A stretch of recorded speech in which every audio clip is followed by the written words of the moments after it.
multi-streaming.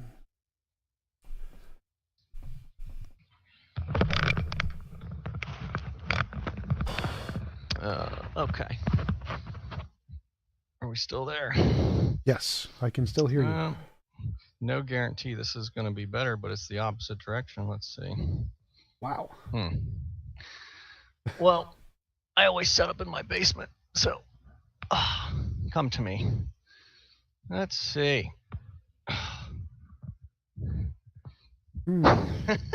This is the opposite. I guess in your analogy, Jesus has left me in this case. Yes. Oh, come on, buddy.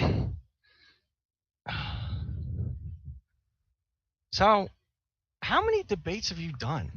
I think I have 500 and something videos on my YouTube channel right now, so around that. Okay, because probably everything you do, you put on your channel. Yeah.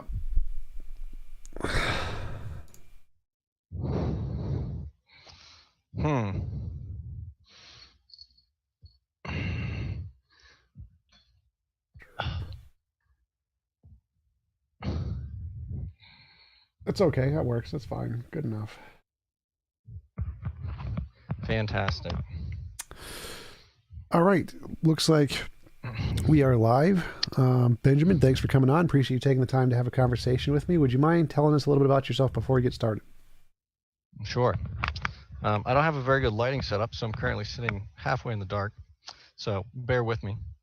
I am, I guess for the purposes of this conversation, I'm a creationist. I lean certainly towards young earth creationism. I am a non-denominational Christian, so I don't claim to Methodist or Baptist doctrine particularly.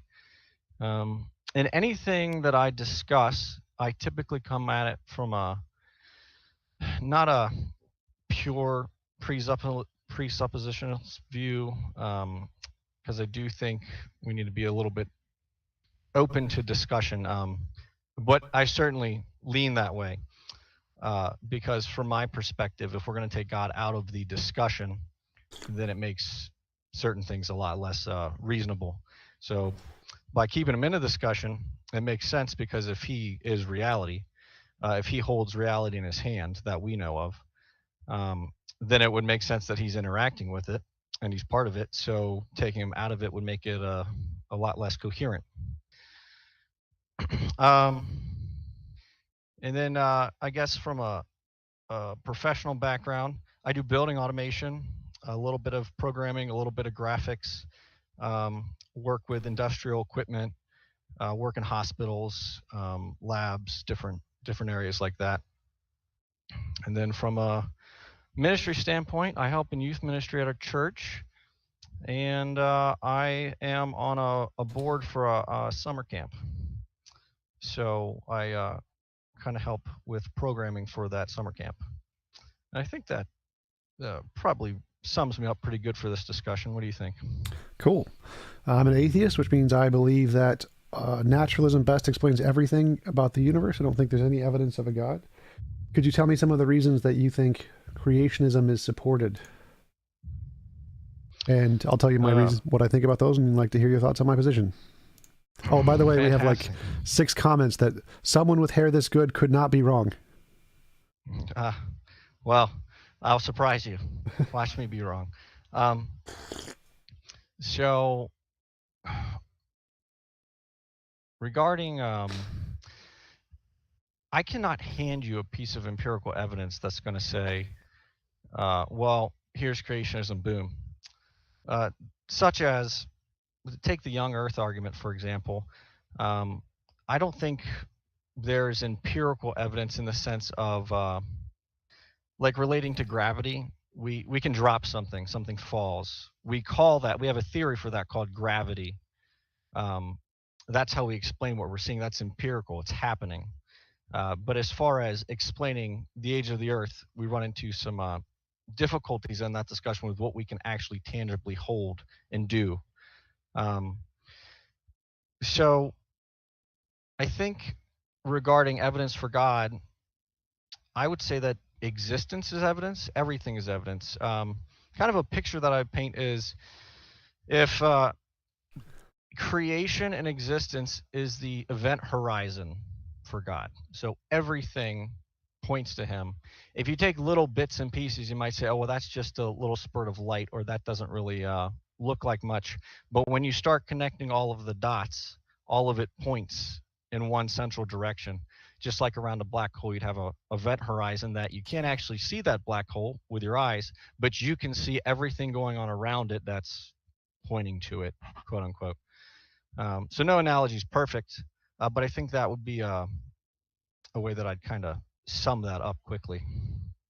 Okay, what things point to a god as opposed to natural explanations? Morality. Okay, why would morality point to a god? Well, as you know, there has to be, well, from my position, there has to be something outside of us that's showing us what right and wrong is. Otherwise, it's just all subjective and open to interpretation. I agree there has to be an objective source, but why would that have to be a god? It could just be some part of nature we haven't discovered yet. Coming at it from my view, though, creation or nature. Did you say nature? I assume you said nature. Nature would probably be interchangeable with my word for creation. Everything that God's created, which encompasses the cosmos, Earth, us, individuals, personalities, minds, outside of himself, obviously. Creation can't create itself, and something can't dictate itself from outside of itself. God is outside of space, time, matter. So he's not bound by us. Sorry to interrupt, but it seems like you're going into a separate argument here. So that seems to be more like the cosmological argument. But I was just from the morality standpoint, why would you need a god for morality? It seems like morality could be a law of nature or something in nature. Why would you need a god? Well, for it to be objective. There has to be an objective standard for morality, unless you want to argue subjective morality, but I believe you do too. Yeah, you agree it's objective. But I mean, like, laws of nature are objective, laws of physics are objective, math is objective. You can have things that are objective without a god just fine. Well, I don't think there's any way to explain objective morality outside of that. Law of physics? I don't think that works. Well, I mean, so the first problem is the fact that you don't think there is another way to explain it is an argument from ignorance or an argument from incredulity. It's not actually evidence for your case. It's just meaning you can't understand how it could be otherwise, but that's not actually evidence your position is true. It just means you can't understand it. Mm-hmm. Yeah, no, I fully agree, but physics, the ways that we describe stuff like the theory of gravity, gravity is something that applies to everything all of the time, and we cannot reject gravity. We can't make the choice for gravity to not affect our lives, but we can make the choice for our conscience to stop affecting our lives. In fact, biblically, God allows those who want to harden their hearts to be hardened. If you take Pharaoh, it seems like in the first couple plagues, Pharaoh was making the decision himself. And then as time went on, his heart became so hardened, it became a natural thing. And then there came a point where God's judgment was on him, and God was actually just either hardening it himself or saying, Pharaoh's so far gone, I'm going to pull my natural grace out of this situation. He's not going to be able to unharden his heart. Okay, so it seems like your argument is like saying, if electromagnetism is a force in nature, then everything must be affected by an electromagnetic field, which clearly that's false. Some things have an electromagnetic field, some things don't. So laws of physics don't need to affect everything. They just need to affect certain things in nature. So like there could be another force that's weaker than gravity, that it's there, it's not strong enough to force us to do anything. And there could be a force that's strong enough that can give us an impulse, but not strong enough to force us to abide by that impulse. So I'm not seeing why that would be a problem at all. That's just many of the forces don't literally affect everything. Yeah, but then you'd have to have we have a physical explanation for what makes things stick to the earth. We call that gravity. We don't have a physical explanation for what makes things moral. What makes things objectively moral? if we even wanted to argue there's a naturalistic explanation for the mind, we're just moist robots and whatnot, we could, but that wouldn't make things objective. That would just make things subject to whatever that robot's programmed to do. Not quite following. So, like, we can make up an explanation of why physical things make things moral, just like people can make up an explanation for why God makes things moral. There's obviously no scientific evidence that indicates either one of them. So it seems like we're on equal grounds there. The theists have made up an explanation of why they think God makes things moral. I can make up an explanation of why I think a law of physics makes things moral. But neither of those are more supported. They're just stuff we're making up. So it doesn't seem like we have any difference between the hypotheses there. And so it doesn't seem like yours is any more supported. It seems like your idea that only God could account for morality is just that, just your idea. And your incredulity about how it could be a law of physics isn't an argument against the law of physics. And so I can say, I believe a law of physics would make things moral and come up with a hypothetical explanation just like yours for God. And it seems like we're on evil footing. So I don't see why that would be any, it doesn't seem like you've provided any evidence of why the God hypothesis would be more likely or more plausible to explain morality. It just seems like that's the way you imagine it to be. Well, from the Christian worldview, God is the standard of perfection. He's the standard of morality. He's the standard of righteousness, justice. So we do have an explanation, but to the same way that I say I don't understand this, similarly, you're saying, well, I reject the idea of God, and so we don't need God, and you're rejecting the idea of God. Not exactly. So, like, just like you said that in the Christian worldview, God is the standard of morality, I could say in the Platonic worldview, the Platonic object is the standard of morality. So those now have equal grounding for objective morality. You say you don't understand the Platonic object of the law of nature. I say I don't understand how God works. So I don't think God works as a basis of morality at all. It seems incoherent to me. And so it seems like we're on equal footing. We both have something we claim counts as an explanation, and neither of us can, like, it doesn't seem like you can answer any of the greater questions. Like, the reason I would think that secular models are better is because in the field of morality, there are many questions that we have to answer. Like in the field of physics, there's very specific questions about the fine-tuning, the energy density of the universe, perturbation density, and you have to be able to answer those questions to qualify as having a real model of physics. If you can't answer those questions, you don't have a model of physics. In morality, there's the same thing. We need to answer moral intuition, moral progress, the moral dilemmas, the moral paradoxes. And if you can't answer those things, well, then you don't have a model of morality. My model can at least answer those things. It doesn't seem like your model does. It just seems like you're asserting that you have something you've imagined to be a basis of morality. And I can just do the same thing. I can just, okay, I've asserted to have something, I have a basis of morality. So I'm not seeing any reason to think that yours is better here. So I wouldn't pose it as my model, because my aim is to say that I'm coming at it from, again, a biblical worldview. So really, it's God's model. Well, but just to clarify, when I say yours, I just mean theists versus atheists. So not you in particular. Sure. Well, the problem with that is that theists can have open disagreements about pretty basic theological concepts, and so one of us has to be wrong. I mean, you can take any example you want. Is it okay to smoke marijuana? I mean, you can make a biblical case for or against it. There could be a certain time for it. There could be a certain time not for it. There's only one right answer. That's what makes it objective. The fact that we can disagree means that everyone has the ability to be wrong. One of us has the ability to be right, but we cannot all be right. Sure. But I mean, I would also. My question was, sorry. Just to clarify. So my question was, how is a theistic model of morality where it's grounded in a God more plausible or more evidently supported than an atheistic model of morality where it's grounded in the law of physics? Because there are specific sets of problems and things you need to be able to answer in the field of morality to count as a model of morality. The secular models can do that. The theist models don't. So in that case, the atheist model seems better, but it seems like the only positive evidence you've provided is that you can't imagine it, which works equally as well for the atheistic model. So that's based on the evidence you provided, the atheistic and theistic model are on equal grounds. Well, I would say, sure, I don't know all the atheistic models, I suppose. But from the theistic model, specifically the Christian model, God's the basis for the objective morality. And I don't mean that, oh, well, we think that God is this, or we think that God is that, but God actually is the objective thing. He's the standard.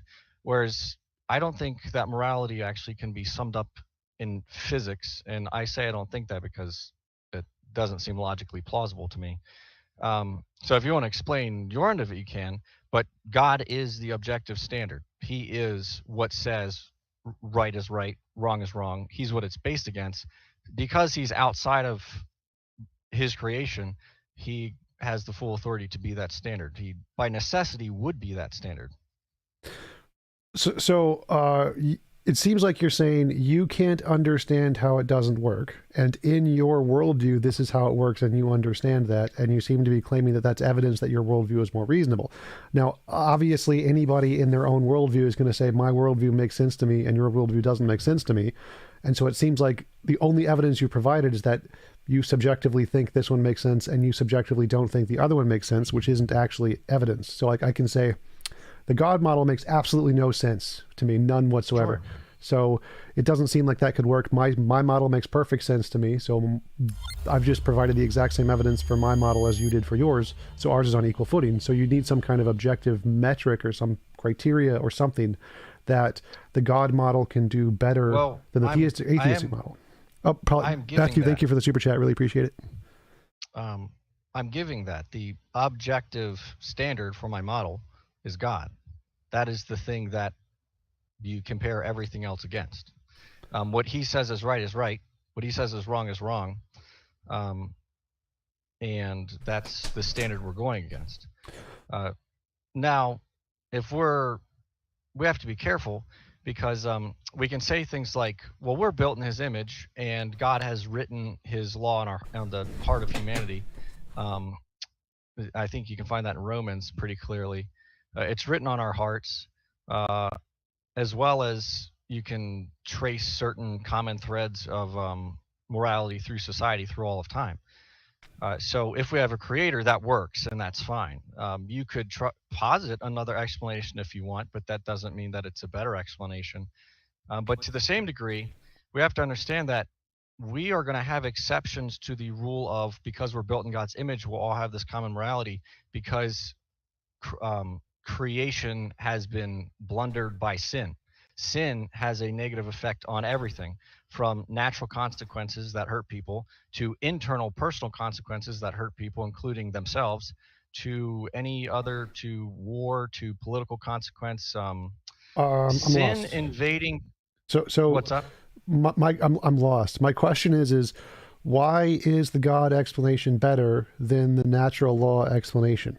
That's like, how do we determine one is better than the other? Not, I mean, obviously you saying in your worldview you think this isn't a way to establish which one's better, because in my worldview mine is established this way, so that doesn't give us a way to establish which one's better.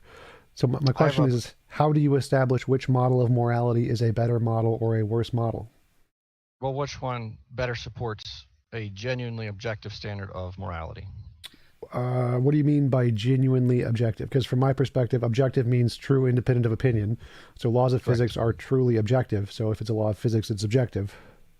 Well, yeah, but that's just saying if. I'm not saying if. I'm saying God is the standard. Well, so if God exists, God is the standard. If the law of physics exists, the law of physics is the standard. So how do we tell the difference between which is better? Well, right now we're just approaching it from the think tank approach. There are other ways you could test it. Is, what does God say? And if I apply X and God says, well, if you apply X, Y will happen. Will Y happen? That's a way you could test that. Sure. I'm not sure that necessarily. What would be X and Y? Well, for example, if you, God will give you, he says that he'll give you peace that surpasses understanding, if you depend on him, if you have faith in him, if you trust in him. And I think if you do that genuinely, he will. Now, there could be a season, such as when Job went through it, that And I believe that that's in Proverbs. So Proverbs cannot be used as universal 100% applications. They're proverbs. They're general rules. Well, how do we So how do we measure that? How do we measure that if you have peace greater than understanding? Is it like serotonin levels in the brain? Can we measure it with an fMRI? Like, how do we tell that you're actually right and that you have, or that a Christian in particular has this peace beyond understanding more so than atheists? Because if atheists have a better peace level, well, then that disproves your hypothesis. So how do we show with like fMRIs or brain scans, how do we show that this is actually the case? I don't think you need to do fMRIs or brain scans. I think people could just apply it. But do you I think you've debated Nathan Thompson, right? Yep. Yeah. Um, that's always a fun time. He says that you can apply a flat Earth test. Just go out to the ocean, look at the ocean, you'll see it's flat. I'm not a flat earther. I don't believe it's flat. Anyway, that's a bit of an oversimplification for that, but it's not for the case of if God says X will happen, then you can just test God wherever you are right now. Um, because and I don't mean that as in you should put God to the test and say, God, you have to cater to my will. But if you are seeking God and you are if you are seeking to glorify God through your living, and you are using God's word to guide you, then what He offers is going to be seen over time to be true. And again, I bring up Job as that because Job probably did not have peace when he was scraping the boils off of his flesh. He was still giving honor to God. He was still fully aware that God was God. He didn't deny God, but I'm sure he had a little anxiety, a little stress when that was happening. Right. In the end, it resulted in it, and he endured. But Well, my objection wouldn't be the Job objection. So I'm not going to make the objection that some Christians wouldn't necessarily be happy all the time. My argument is this peace beyond understanding thing. This has got to be some kind of a feeling or a sensation or an emotion of some kind. And we want to know, is that the pinnacle of peace that we can experience? Like, is if you're an atheist and you experience an even greater level of peace, would that disprove your hypothesis? no, well, actually, let me backtrack. I'm not actually answering that at this moment, so forgive me. You said there has to be a feeling or something. No, that I mean, I could pull up the text, but peace that surpasses understanding, that's that could be feelings, but that sounds logical to me. As in certain situations, this peace doesn't make any sense. And you can say, well, God doesn't exist, so let me figure something else out. But the problem is, I'm saying God exists. I'm saying because God exists, He claims this, and this claim can be verifiable through experience. Well, I'm asking, how do you verify it? Is it to verify it through experience? You have to experience it. It has to be an Yeah, experience of yeah, some kind. So I'm guessing it's not a sense experience. You don't like see peace as like an object over there. It's probably something you feel internally of some kind, right? yeah, Okay, yep, so that sure. feeling internally. Now, what if there's a different ideology that gives you an even greater feeling of peace? Like It could atheism. also Suppose. be it could also be an unlocking of your mind in the sense that so I'm an overthinker, and so my lack of peace could be from my mind getting hung up. So the peace could be emotional, or it could just be the genuine relief of I pray about something, surrender it to God, and it's actually gone. Something that I have no other explanation because I am the overthinker. It is common for me. It's how I operate. That has now been overcome for some reason in this situation, which is unusual. And so you could chalk that up to coincidence, but the fact is, it goes against what's normal. So again, I'm asking, how can I confirm this? So if we turn to God and believe in God, we're going to have some sensation, some experience, which is different from doing something alternative to turning from God, right? So you're saying that if we turn to God, this experience will occur, and it will not occur if we don't turn to God, right? No, not necessarily. So if we can get this sensation in other ways that have nothing to do with God, then how is that evidence of God? Well, you can't. So, gosh, this is um, you can't, because even if you don't give God credit for, the Christian worldview claims common grace. Peace is grace from God. And so anyone, the most devout atheist could experience God's common grace. Living a wealthy, happy, fruitful life, that's common grace. And you could deny God the entire time that you're doing that. So I'm not saying that those who don't believe in God won't have that. I'm saying God accounts for why it happens regardless of what you believe. Um, and also, you'll be able to, well, actually, I'll leave it there and see what you have to say about that. Well, that seems like begging the question. So I'm asking, how can we test, like you mentioned, how can we demonstrate God is real and a better grounds or of morality or whatever? And you said, because if you follow God, you will have the sensation. But then you said, oh, but you can also have the sensation if you don't follow God.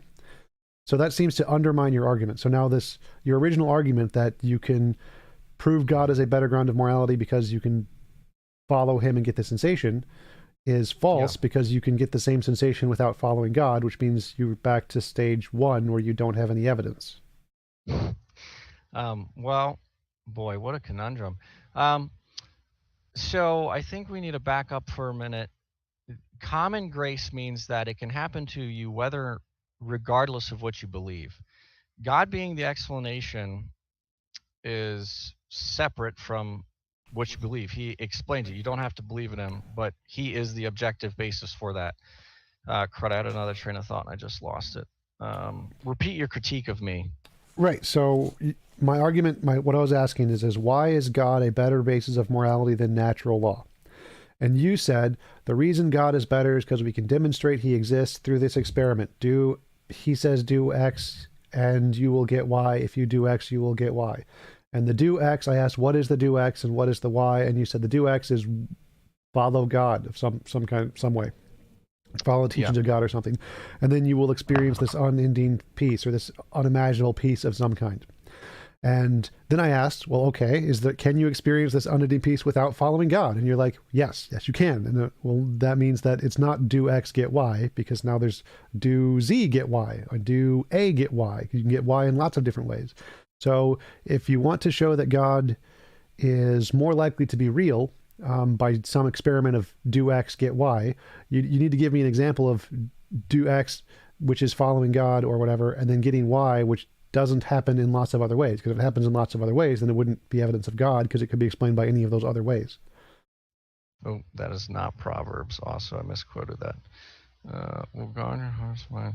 So, unfortunately, I may have taken that passage a bit out of context. But I'm not, the peace is not a peace that's one never ending, because I think that would go against my Job argument, because as common as grace is, unfortunately in this world, sin is equally as common. But the part that's surpassing understanding, that again, that's a logical, I would say that's a logical approach. It doesn't mean that you necessarily get a feeling, but you understand that the peace you're getting doesn't make sense per any other situation. And I will say, I did take that out of context, so perhaps we should move on from that verse, because it's in Philippians, not Proverbs, and it looks like that Paul is actually speaking to the church, as he's saying, the peace of God, which transcends all understanding, will guard your hearts and your minds in Christ Jesus. So if we're depending on Christ Jesus, then we will have a peace, and I can attest to that. That does surpass understanding. That doesn't mean we're not going to have valleys, because my sin, which is ingrained in me, unfortunately still gets the best of me at times. But I still do have peace that surpasses understanding, very obviously at times. And other times I'm not paying attention to it, so it really doesn't help me. Okay, so the question is why is God-based morality better than secular-based morality? And I don't think you provided any reason why one would be better. Like, if I say, why is a hammer better than a screwdriver? Well, I can use a hammer to hammer things. I can demonstrate it's a tool that is more effective for more things or whatever. So you need to demonstrate that God-based morality is more reasonable, more plausible, can do more things than secular basic ethics. Some give me some method or some criteria to show that God-based morality is a better thing to believe than secular-based morality. It has an objective standard. It doesn't matter what you think, it's objective. So does the secular morality, so that doesn't work. What else? What is it? Let's talk about law of physics. What is the law of physics? It's a field, like laws of physics describe fields that exist. There's a moral field, like there's a gravitational field. Right, but we can explain gravity. Explain how a moral law of physics works. Exactly the same way gravity does, except with moral principles. It just goes throughout the universe. Like what is the difficulty here? That gravity's you cannot decide not to adhere to gravity, but you can I already addressed that. Remember before, like electromagnetism is a law of physics, but your argument is that, well, if it's a law of physics, everything must have an electromagnetic field. That's false. So no, it doesn't need to affect everything that way. That's false. It can be weak enough that it doesn't force you to act and still be a law of physics. So that doesn't work. Well, so is it? Sure, but if you have a magnetic field that's strong, is at a certain point a certain strength, then anything at that point will be affected by that strength. It's all at the same point. If it has an electromagnetic field. Sure, yeah, but still, that I'm comparing apples to apples. I'm not saying you can take a piece of plastic and do that. I'm saying something that is attracted to that will be equally attracted to it if it's in that same spot, if it's compared to that same standard. Yeah.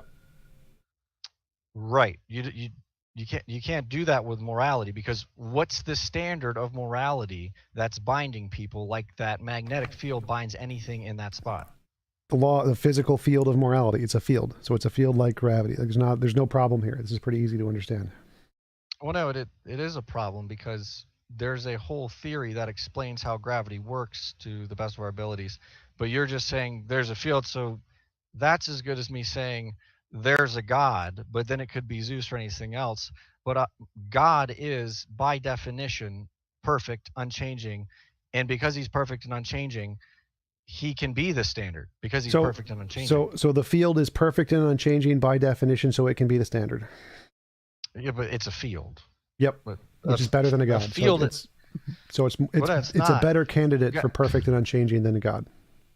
No, because a field is a field. God is God. You're not comparing apples to apples. You're comparing apples to oranges. That's like saying, well, a rock is unchanging. Okay, you could say a rock's unchanging. That doesn't mean it is.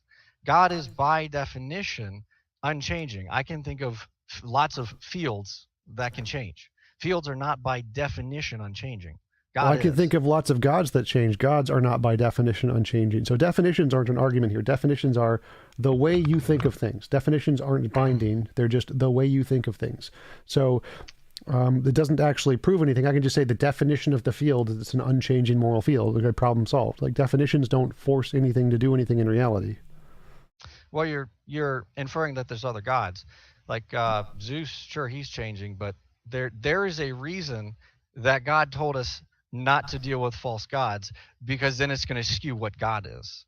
And so humanity has really gone head over heels over the false gods thing, and so it's very easy to get confused. I don't think you're following. I don't think you're following it. So you've made up a god. You have an imaginary friend named God, and you think it has these properties. Now I can make up a different imaginary friend with different properties and call that a god, and those are equal. They're exactly the same. There's no more, one's no more better than the other. So my definition of a god of Zeus is equal to your definition of a god as Yahweh. They're both just things we've made up. There's not evidence it's true. Zeus and Yahweh aren't compatible. They're completely different entities in their existence. Zeus has characteristics that Yes, it has a different made-up definition than your made-up definition, but they're still both made-up definitions. Yeah, but that one's not rational against what we see in reality. God being an objective, perfect source, it is rational. It's a rational line of thought. Wait, okay, so you said it's not rational in what we see in reality. No, I'm not seeing the difference here. Yep. Like, both are made up, both are false, all the evidence indicates... Let's take... who is the god that rode in the chariot that pulled the sun across the sky? Helios. Right. There's some problems with that analogy. It's a god that's a chariot that's pulling the sun across the sky. Yeah. None of that happens in reality. A perfect omniscient God who's outside of our universe We don't. That Could doesn't work happen with in reality reality. either. How do you know? The same reason we know there's no Helios pulling the sun. There's no evidence of it. That we can test that by looking at the sun and saying, is there a chariot pulling it? How do you empirically test if God exists outside of our physical universe? Well, it seems like you're making an argument from ignorance here. It seems like the Helios could be invisible, or it could be outside of our known laws of physics. Like the fact that we don't see it doesn't prove it's not there. So saying that we don't see it is not an evidence that your God is correct. It's like saying, oh, look, there are 10 axles. The first 9 are broken, therefore the 10th must work. Like, obviously, you understand that that's false, right? Like, if I have 10 car axles and I look at the first 9 and all first of the 9 ones are broken, does that prove that the 10th works? No, that's like the gambler's fallacy. You can't base a, yeah. Right. So the same thing would apply here. Even if Zeus and Helios were proven false, that doesn't prove that yours is correct. Well, so they're still on the same footings.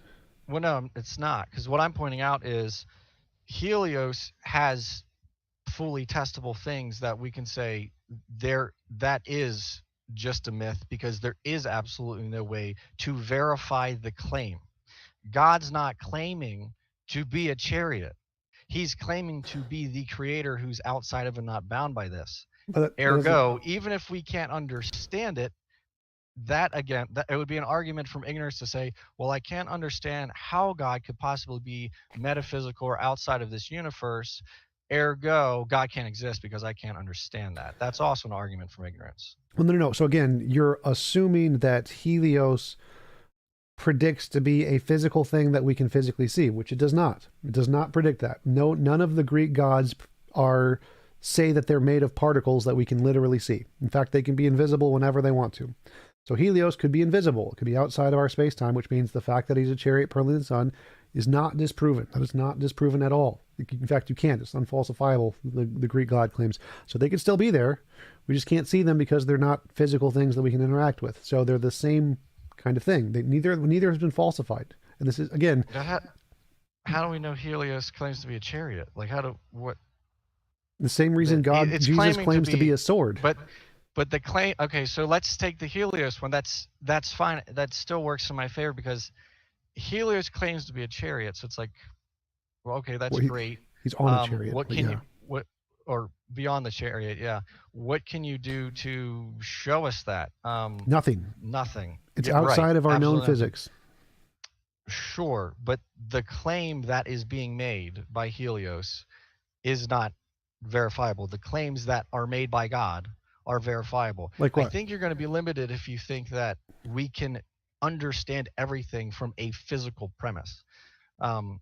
I think what you said is really great there. So if you say, if there are some verifiable claims by God, that would be great evidence. That would give us something to work with. What are the verifiable claims by God?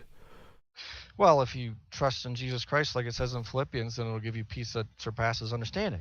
Well, right, but that's not a testable claim because you have no way to falsify it. So that's equally as unfalsifiable as the Helios claim. Because, like as I said, if that same sensation can be caused by atheism or not God, then that isn't a verifiable claim. You can't verify this because there's lots of different ways to cause that. Yeah, but I can verify that claim. You could then claim, oh, well, if you go and you smell a trash can, then you'll get the same thing. Well, I can test that. If I smell the trash can, it's probably not going to happen. But I can tell you from personal experience that it does happen. Again, understanding the full nature of sin and whatnot imperfectly. But the claim is consistent, and I've tested that in my own life. You could test that in your own life too, which obviously would require a lack of atheism. And anybody else watching this could test that. Well, that's again an anecdotal fallacy, because even if you have a mental experience where you have this sensation, if someone else has that same mental experience from a different belief system, a different God, non-God, watching football, then that proves that sensation is not unique to God. It's something that anybody can get with a variety of different causes. So in order to verify your claim, it can't just be your subjective experience. You need some way to show this is the sensation in the brain. Here's how we can measure it. It only occurs in people who believe in God. You need something more to show that it's not anecdotal. It's not just something in your personal subjective experience, but something that we can actually verify. Because if your only claim is that if you worship God, you will get some strange sense experience that you can't explain, everybody gets that from every belief. I could say if you worship football, you'll get a strange sense experience you can't explain, and that will be true. If you worship potatoes, you'll get a strange sense experience you can't explain, and that will be true. People get strange sense experiences they can't explain all the time. In order to make this actually evidence that is actually a confirmable cause and effect relation, you need to show here is the sensation we're having in the brain. It can only be gotten through this methodology, and it's not just a random sensation that lots of people get all of the time. Because if it is, that wouldn't be evidence. It'd be like if I said, if you pray to God, it will rain within the next week or whatever. And you could pray to whatever, it's going to rain in the next week, regardless of whether or not it's you pray to God. So if you can't show an actual correlation between the God belief and the sensation, it's just a sensation people get at a random interval, regardless of their ideology, random chance kind of a thing, then it proves it's not evidence of a God, which means you have to demonstrate that this sensation you're getting is causally related from the God belief and not just something that happens by random chance.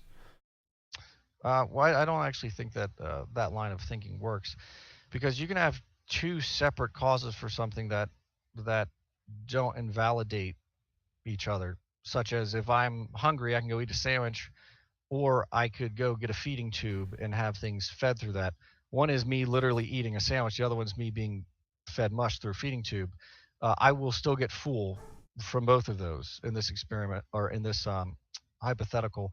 But Right. that doesn't mean that because I can get full from a feeding tube, eating a sandwich is not feasible. Correct. So I agree. one example that I would use is, and this is a pretty serious topic, take depression, for example. There are people who suffer from genuine chronic depression, and it is a blessing that we have medical intervention. And I would never, no one should ever condemn using medicine as it should be appropriately used for. But that being said, I think there's a great deal of depression that we invoke on ourselves. That's not what I just said, because again, there are things outside of our control.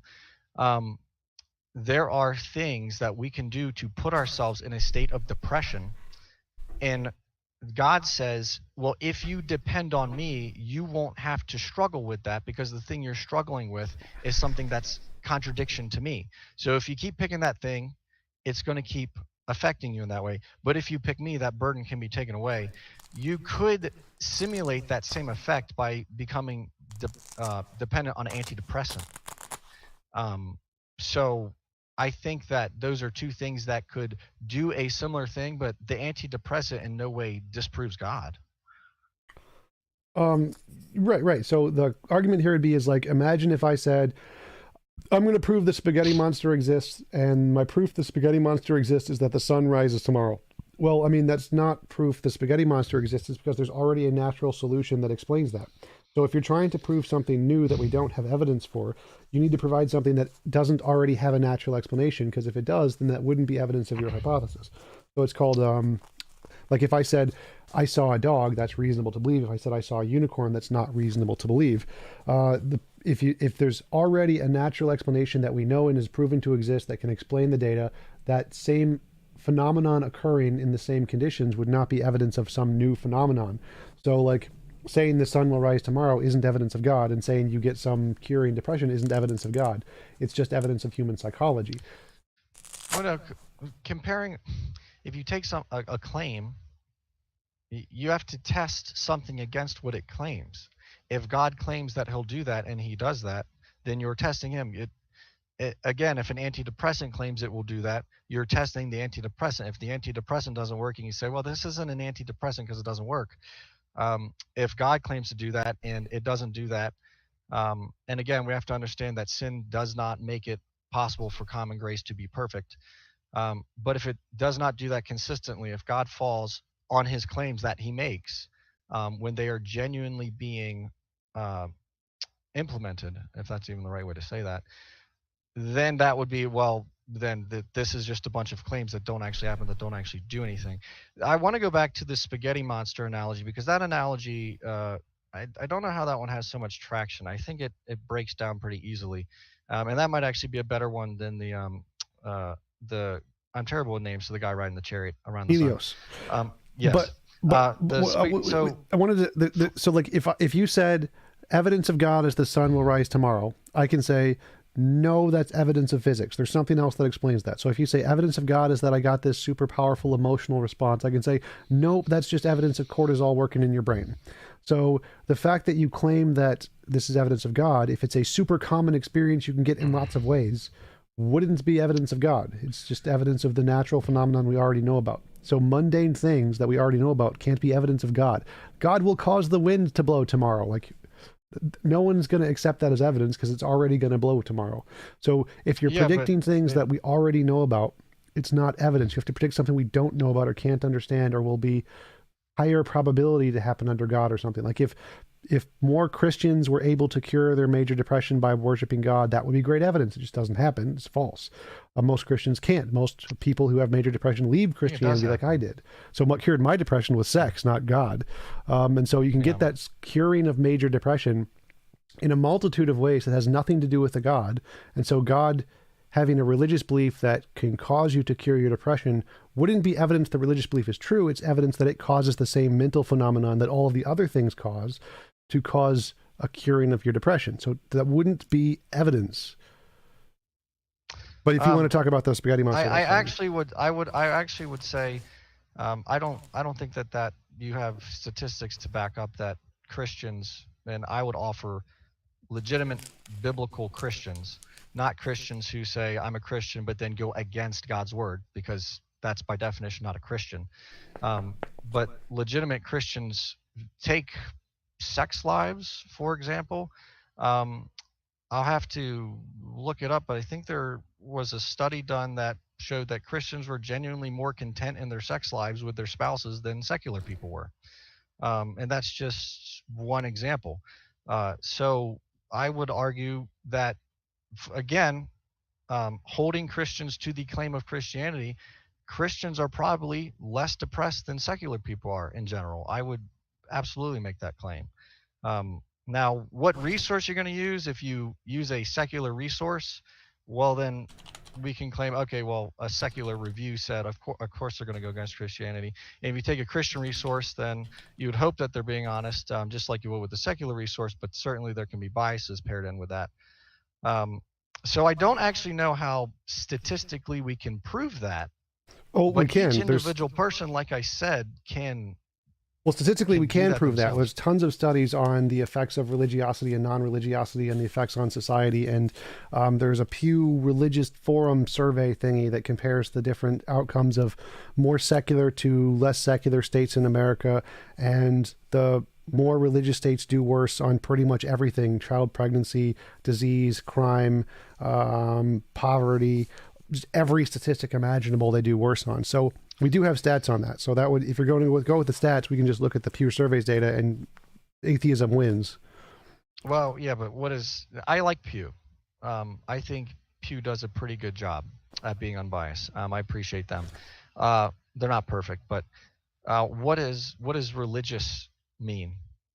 Because Christianity, it certainly is not just religious, because there's a lot of religious people claiming Christianity who are religious, but I would not say that they're Christian simply based on the biblical passages God has given us to kind of know who you're talking to, kind of thing. Right. That seems like a no true Scotsman, but you can go based off of any statistic you want. Like if you want to pick the criterion of adheres to this set of passages in the Bible, you're going to get the same result. So it's church attendance, the people who have conviction in God, the more people who pray more often, like the 5 times a day. They were comparing it to all religions. So it was they did each religion separately. So Islam was one of them. Whatever statistic you want to go with, you're going to get the same result. Well, that seems to be a common trend of sin being able to corrupt God's common grace while we're in this world. So that's pretty consistent. But I would say that you can't take a religious action and say, okay, that's someone who believes in God, because Jesus openly condemned the Pharisees for fasting and showing how much they fasted, and for praying and showing how much they prayed, and for donating and showing how much they donated. I mean, they probably gave and prayed and fasted more than most of the people around them, but at the end of the day, the Pharisee who was talking about how good he was in the temple was that much less pure than whoever was the beggar or the tax collector or whatnot next to him. So humans are really good because of sin at corrupting God's perfect design and intention. And so, as long as we're trying to use humans as the standard, it's going to be very hard to do that. But we personally can test these in our lives and our relationships with God.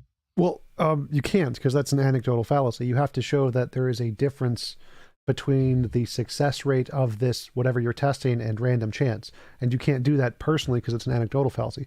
But you can pick whatever stats you want. All of the studies that have all picked, these are done mostly by Christian organizations like the Templeton Foundation. You can pick whatever stats you want to try and identify the true Christians who have better lives, and you're going to get the same results. Secular people are better at pretty much everything always. If you compare like in states in the U.S. or countries in the world, you always get the same result. Secular people are better off in pretty much every statistic. Yeah, but what does better mean? Less of the bad stuff. So like in the case of rape, Sure. It's less rape. In the case of crime, it's less crime. In the case of divorce, it's less divorce. In the case of child pregnancy, it's less child pregnancy. In the case of famine, it's less famine. In the case of housing, it's less homelessness. Like whatever pick whatever stats you want. Like many Christian organizations have tried this, and they've tried to find the stat that represents the true Christian, but every single study they do finds that secular nations do better.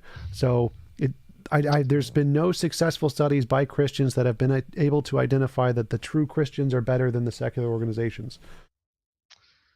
But if you want to do a different one and find the correct stats, that's totally fine. You can do that. Just all of the stats, all of the data in all of the world seems to indicate that's not the case. Well, that's just silly, because sin corrupts everything. So even if you were right, there would be some stats that go against what you're saying, because that's just the nature of the world. Even things that should be perfect aren't. But assuming that you're right, which I don't think you are, but what are some studies that you can cite that can actually point me to that direction? Because I'd love to see what you got and to see where they're actually originating from. All right, let's go to, I just did a debate on this with Islam. Desktop 2, live debates, Kenny Boomer. If you are curious as to which states are the most and least religious, simply check out the Pew Forum's Religious Landscape Survey. So that's Pew Forum's Religious Landscape Survey. It's all there, and you can go ahead and check out the various states varying in terms of social well-being. The correlation is clear and strong. The more secular tends to fare better than the more religious on a vast host of measures, including homicide, violent crime rates, poverty rates, obesity, diabetes rates, child abuse rates, educational attainment levels, income levels, unemployment rates, rates of sexually transmitted diseases and teen pregnancy, etc. You name it, it's on nearly every sociological measure of well-being. You are most likely to find the more secular states with the lowest levels of faith in God and the lowest rates of church attendance faring best, and the most religious states with the highest levels of faith in God and rates of church attendance faring the worst. So, Pew Forum's Religious Landscape Survey. Got it. What else you got? Well, that one just gave like a bunch of stuff. So, I mean, I could find more, but I don't really need to. Well, if you're going to claim that everything points that way, then it should be pretty easy to just give a few more. Well, I mean, I just gave one that listed about 20 different metrics of value in life. I mean, I could find other ones. It's not hard. Is that, so did this one study look at all those values? Yes. Or was it 20 independent studies? Both. It's a meta study. Right, but it was conducted by, I would assume, one organization or one group of people, one umbrella of people. It wasn't these people over in Taiwan who have no idea who these people are over here. It's not multiple studies from different places. It's a meta study. You know what a meta study is? It's a study that combines a bunch of different other studies and then does correlation data that shows that they're correct. So it does both. So thank you for the super chat, Matthew. Appreciate it. Got it. So does this Pew Forum list where, I would assume that it lists where all of this information is coming from, what studies it's being sourced from? Yes, you can go find that on their bibliography if you would like. Sure. Okay, well, very good. So on that note, let's go back to the flying spaghetti monster analogy after I take a drink. Sure. Did I bring out the flying spaghetti monster yet, or is this Yes, you did.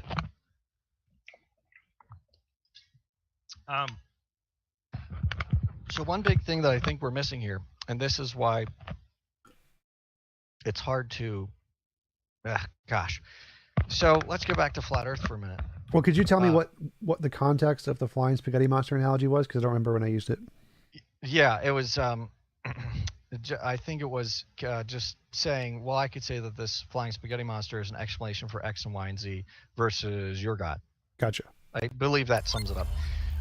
So the problem that I have, and I actually used this against the flat against Nathan when I was debating him, but the issue that flat earthers have is because they refuse to accept what gravity is, they cannot properly comprehend what it is. It's not until you say, let me genuinely take this in and have an understanding for it, that you can start to do that. As long as you're going to just bold-faced reject it like they do.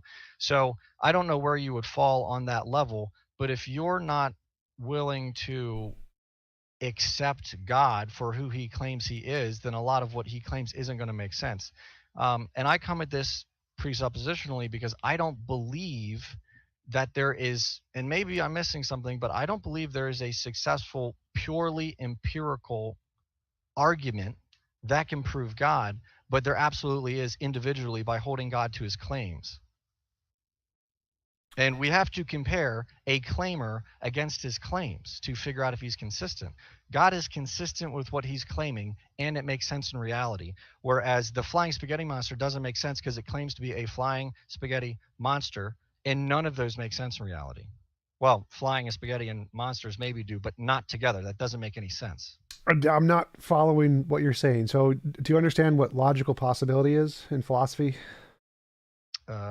It's possible logically. No, Yes. please elaborate. It means there's no logical contradiction. So things like a round square, a Yep. married bachelor, those are things that are logically impossible. It's logically possible if it doesn't have a logical contradiction in it. So a flying spaghetti monster is logically possible. It's possible to have all those things, and they could be not like literal spaghetti, or it could be like magic spaghetti or non-physical spaghetti. That's perfectly fine. So you can have spiritual spaghetti, and it's flying spiritual spaghetti monster or whatever. So there's nothing contradictory with a flying spaghetti monster any more than there is. Well, actually, I think there are many contradictory properties of God. So to me, it seems like having a magical flying spaghetti monster is equally, if not slightly more plausible than a god here. I don't see why there would be a difference. So do you believe in magic?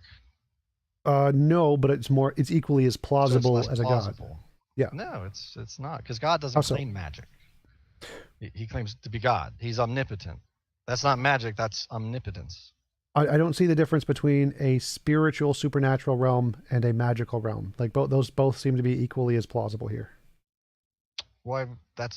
I would offer that's an argument from ignorance, because magic is I don't actually know what the definition of magic would be, but supernatural is just something that supersedes, that's outside of what we can naturally see, naturally experience.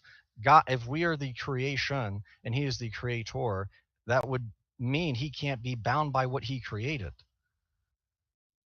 So like saying magic here would be just a different ontology. So there's different possible ontologies. We have the physical world. There could be a supernatural world. There could be a magical world. There could be an ubernatural world. There could be all these different kinds of realms of stuff. Magic would just be a different realm of stuff, just like the supernatural would be a different realm of stuff. Yeah, so I would disagree with the magical realm, and I would say the supernatural realm exists. Why? Because they're different. Sure, they're different, but why would we say one is more likely than the other? Because it seems like we're both just making up new ontologies. Why would well, with God being, again, the event horizon, existence points to God. Like I said, existence is God's event horizon. Everything points to him, and I'm trying to, morality points to him because he's the objective standard, which we're trying to get to here. So if God exists, then a supernatural realm is necessary. I would posit that God's existence is necessary for the natural realm. And so the fact that it's just reality, and that's how I'm making that argument. Oh, sure. So before I go, but God doesn't claim anything magical. He claims, I did this. I am, in my essence, in my being, supernatural, because the natural is what I have created. So holding God to his claims, he doesn't claim magic. He just claims omniscience. I'm holding him to what he claims. Right. But a flying spaghetti monster, which I guess you'd have to believe in magic unless he's claiming to be supernatural, but flying spaghetti and monster are all natural things. So that doesn't really make any sense. Well, I mean, not really, because I mean, consciousness is a natural thing. Thoughts are a natural thing. You could just label God's properties as natural things too. And you'd say, well, that's just an analogy. They're not really God isn't conscious in the same way we're conscious because it's just an analogy, right? Well, so that's interesting. Does God think? In the same way Well, if we he's do. real, just You'd say it's what? slightly different. It's not the same as we do, right? There's a difference between the way God does it and the way we do it, right? Well, actually, no. I'm actually not sure he does, because what's required for thinking? Does God have a mind? Is he conscious? Um, I think that's the best way we can explain him. But I'm trying to get somewhere with this. What, That's the what, best way we can explain. Can God change his mind? I It don't would I be don't mind if you can change his mind or not. I'm just trying. There's a few points I wanted to bring up, and so one of them is God is conscious, but not in the same way we are conscious. Right? There's a slight difference between those two, between the way we're conscious and the way God's conscious. They're not the exact same. well, I would assume so, but I'm not able to study God's Right, consciousness. right. That's But fine. That's fine. what we can study Wait, wait, wait, is wait, wait, well, wait. So hold up. So yes, I agree that there is some difference. There must be some difference between God's consciousness and we're conscious. But we use the same word consciousness for both because it's the closest we can get with our language. The same thing could apply to the flying spaghetti monster. It may be analogous to our spaghetti, but not literally our spaghetti. So your argument that the word spaghetti and the word flying and the word monster must necessarily apply to the way we understand them exactly would be like if I said, if you're saying God's conscious, he must be exactly like the way we're conscious because that's what the word means. That's not how it works. They don't literally need to be actual spaghetti. It can be proverbial spaghetti. But I wanted to apply. Thanks you for the super chat, Matthew and Grant. Gary Grant asked, "Can you ask Ben when did God make all these claims?" sit down. I will not sit down. Well, they're sorry, not you, my dog. Okay, that's fine. Come on. In Scripture, he makes all the claims that we know of in Scripture. Okay. I think he's asking if you're like a young Earth creationist, so like 6,000 years ago or whatever. Oh well, yeah, I'm a young Earth creationist. Again, I don't argue necessarily from an empirical standpoint. That I don't want to get into that conversation because I'm actually prepping for debate tomorrow on that topic. That was just a super chat, so you don't have I'm to tired go. of thinking about young Earth creationism. But back to the spaghetti monster. So just like yes, God's consciousness isn't on. like ours, spaghetti doesn't need to be literal spaghetti. I think there's a we can agree that God is the flying spaghetti monster if we can change definitions such as if instead of flying you mean omniscient, and if instead of spaghetti, instead of literal spaghetti means omnipotent, and instead of literal monster, it means omnipresent. If we change all the meanings to mean God, well then we've got God. We just call him the flying spaghetti monster. But if we call it flying spaghetti monster, but it actually has all the attributes of God and no attributes of spaghetti, then we're still talking about God. Just like you can call gravity Bahajapash, and I can call it that all I want, but it's still gravity. So if we start saying the flying spaghetti monster has all these attributes that are God's claimed attributes, it seems like we're calling him God. We're describing God. We just don't want to call him that. So that's not what I was saying. So I was saying that just like in the Christian worldview, so if you say God is conscious and we are conscious, and that's the same word, but they mean slightly different things, right? They don't mean literally the same thing. If we say in the Pastafarian worldview, they say it's a spaghetti monster, a flying spaghetti monster, but the word flying and spaghetti don't mean the exact same thing as they do here. So they're similar, but not exactly the same. They're not describing God. They're not using omniscience, omnipresence. It's literally just magical spaghetti. It's not non-physical spaghetti. It's still spaghetti, but it's non-physical magical spaghetti, and it's non-physically magically flying, and it's a non-physical magical monster. But it's still what?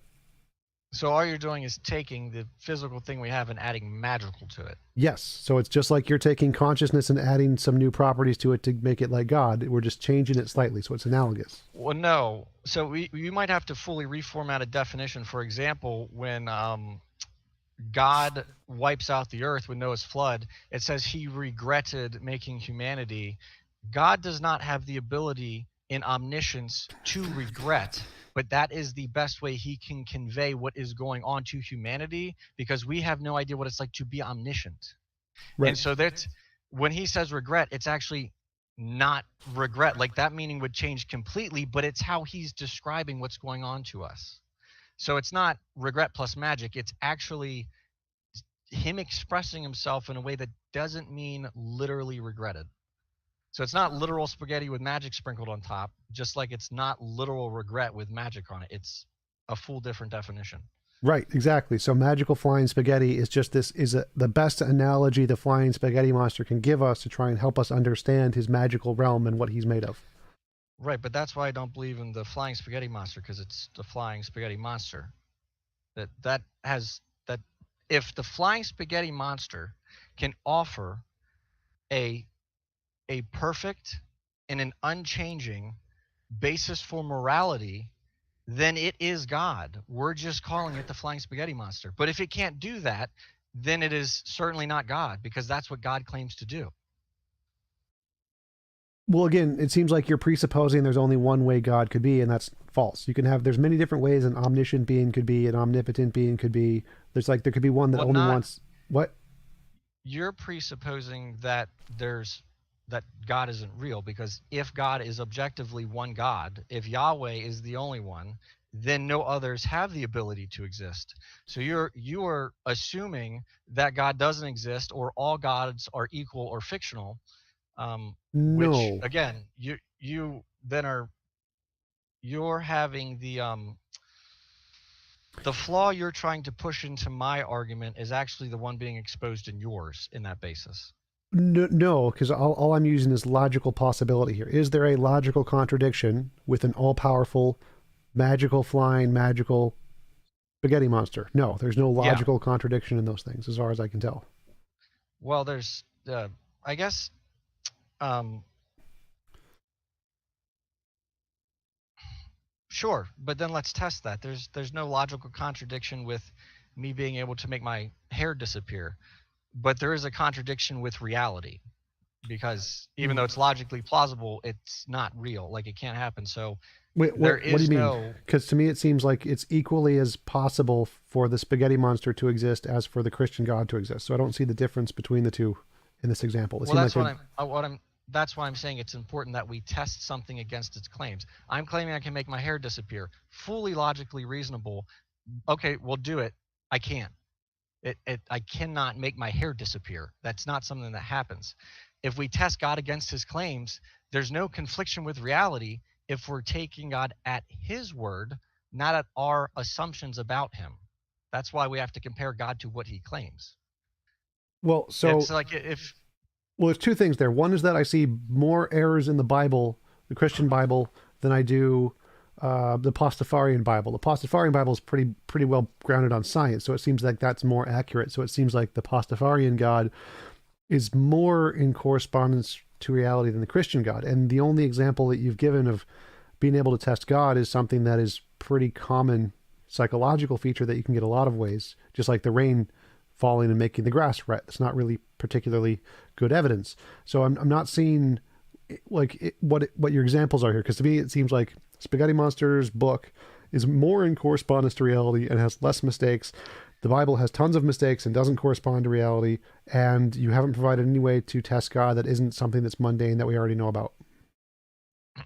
if the flying spaghetti monster is the flying spaghetti monster omnipotent? Depends on which version you read. We can go with yes, sure. Why not? I don't care. Okay, well, if it's not, then it's not all powerful, which means there's things outside of its control. So how can we trust it? Wait, did you say Is it omniscience or omnipotence? omnipotent? So yeah, I I think meant it to would say be. omnipotent. Yeah, I think it would be omnipotent. Yes, Okay, would it also be omniscient? maybe. I don't think it requires that. Okay, well, God will require that, because if Why? he's not all-knowing, then how can he be sovereign, which he claims to be?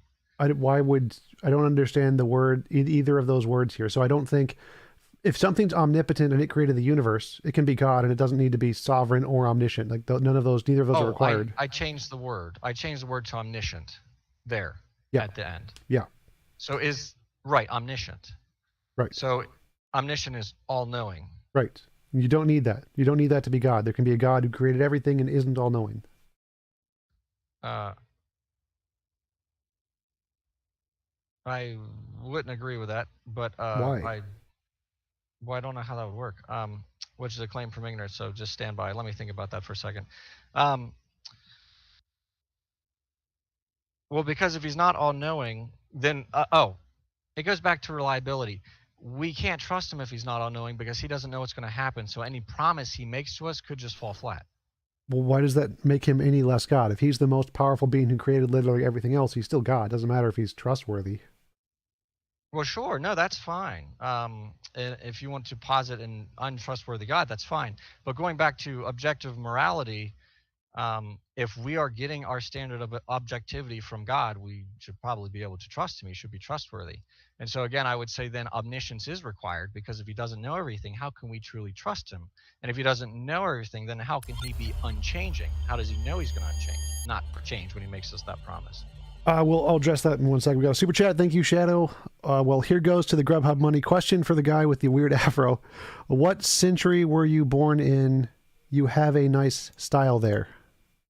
Oh, thanks. Well, 20th, or 21st, but actually 20th, 1900s. So sorry. He's Yep, actually that's all I got for 17. you. It's 17. Gotcha. But If there's some sporadic movements on my camera, it's because my dog is sleeping on me, and she's a 60-pound lap dog. So no problem. Yes. So Yep. my question here is that there's a separate point here between morality and omniscience. To me, it seems like there could be a God who's all powerful, who created the universe, and it's just all powerful, omnipotence, no omniscience. It doesn't seem to need omniscience to create the universe. It can create the universe just fine. So whether or not it's trustworthy is a separate argument to whether or not you can have a God who is all powerful without being perfectly good or whatever. Like there's many gods concepts that don't need to be perfectly good. So we could just say there is no objective morality and there's a God who just isn't perfectly good, and that would solve the problem. So I don't see why you would need a God to be perfectly good. Also, you don't need a God to be all-knowing to be perfectly good. Like you could have a God who's perfectly good by nature and he doesn't tell you anything. And so you don't need to like trust what he's saying. It's just his nature that's good. yeah, So that is actually the biblical God. That's the biblical worldview. He is good in his nature. Like he is good. It's not that he right. does something because it's good, and it's not that something's good because he does it. It's that he is the standard. He is good. Right. And I'm using that as an example to show that you don't need omniscience, all knowledge, to be perfectly good. You can be perfectly good even if you don't have all knowledge, because the reason God is good isn't his knowledge, it's his nature. Uh, sure. Yeah. So you could I'm have a trying to God figure out. who's all powerful and all good, but still doesn't need omniscience. You don't need omniscience to have a perfectly good, Well, all how powerful can God. you? Yeah, but you can't trust that he's all powerful. How can he know he's all powerful if he's not omniscient? Because for all he knows, all the God knows, he's not all powerful. There could be something more powerful than him. He's not omniscient. Well, I don't understand the question here. So like, how do I know he's all powerful? I don't need to know. That's an epistemology question. I'm just asking, is it Well, ontologically possible? Like, could there exist a God who is all powerful and perfectly good, who doesn't know everything? And the answer is yes. Whether or not we know it doesn't make a difference. Like whether we could well, no, know he I exists is sure we couldn't know he exists. Yeah, but in that case, we also would have no reason to posit that there's a God, if that's the case. If there's no way for us to know that he exists, then why would we worry about that? Uh, that this is a different thought experiment than I'm used to, so I apologize for not addressing things clearly. But yeah, I what do you think? well, to me, it seems like you're confusing epistemology and ontology. So like, whether or not we think there's a God doesn't matter. It's irrelevant to the question. So Correct. imagine there were Yeah. no humans created in the universe yet. We're pre-human Yeah. era. Could there be a Yeah. God who created the universe, who's all powerful and all good, but not all knowing? Well, yeah, like of course, he's all powerful. He could definitely create the universe. Well, And but it see, wouldn't that's matter if he was but all you're knowing. you're begging the question there, though, because how do you know he's all powerful? Because unless he's claiming to be all powerful, you're just assuming he's all powerful. So I don't think that that works, because then you run into problems with God.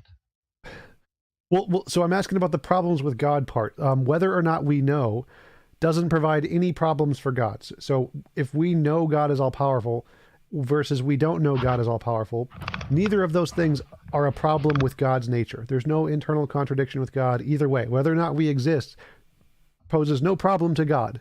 So Sure. asking how do we know something is an epistemology question. It's a fallacy in philosophy known as confusing epistemology with ontology.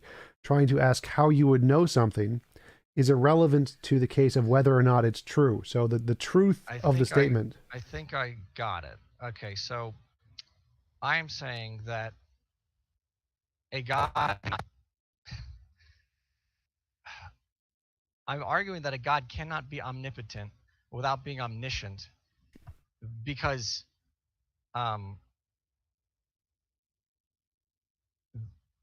there would be no plausible way for that to happen, because you cannot be omnipotent. God could not be omnipotent without knowing that he's more powerful than everything else, because there could be something more omnipotent. Just like if we only know God, and the view that you're giving, if we only know the God that you're describing, there could still be a more powerful God out there, unless something that knows everything tells us there's not.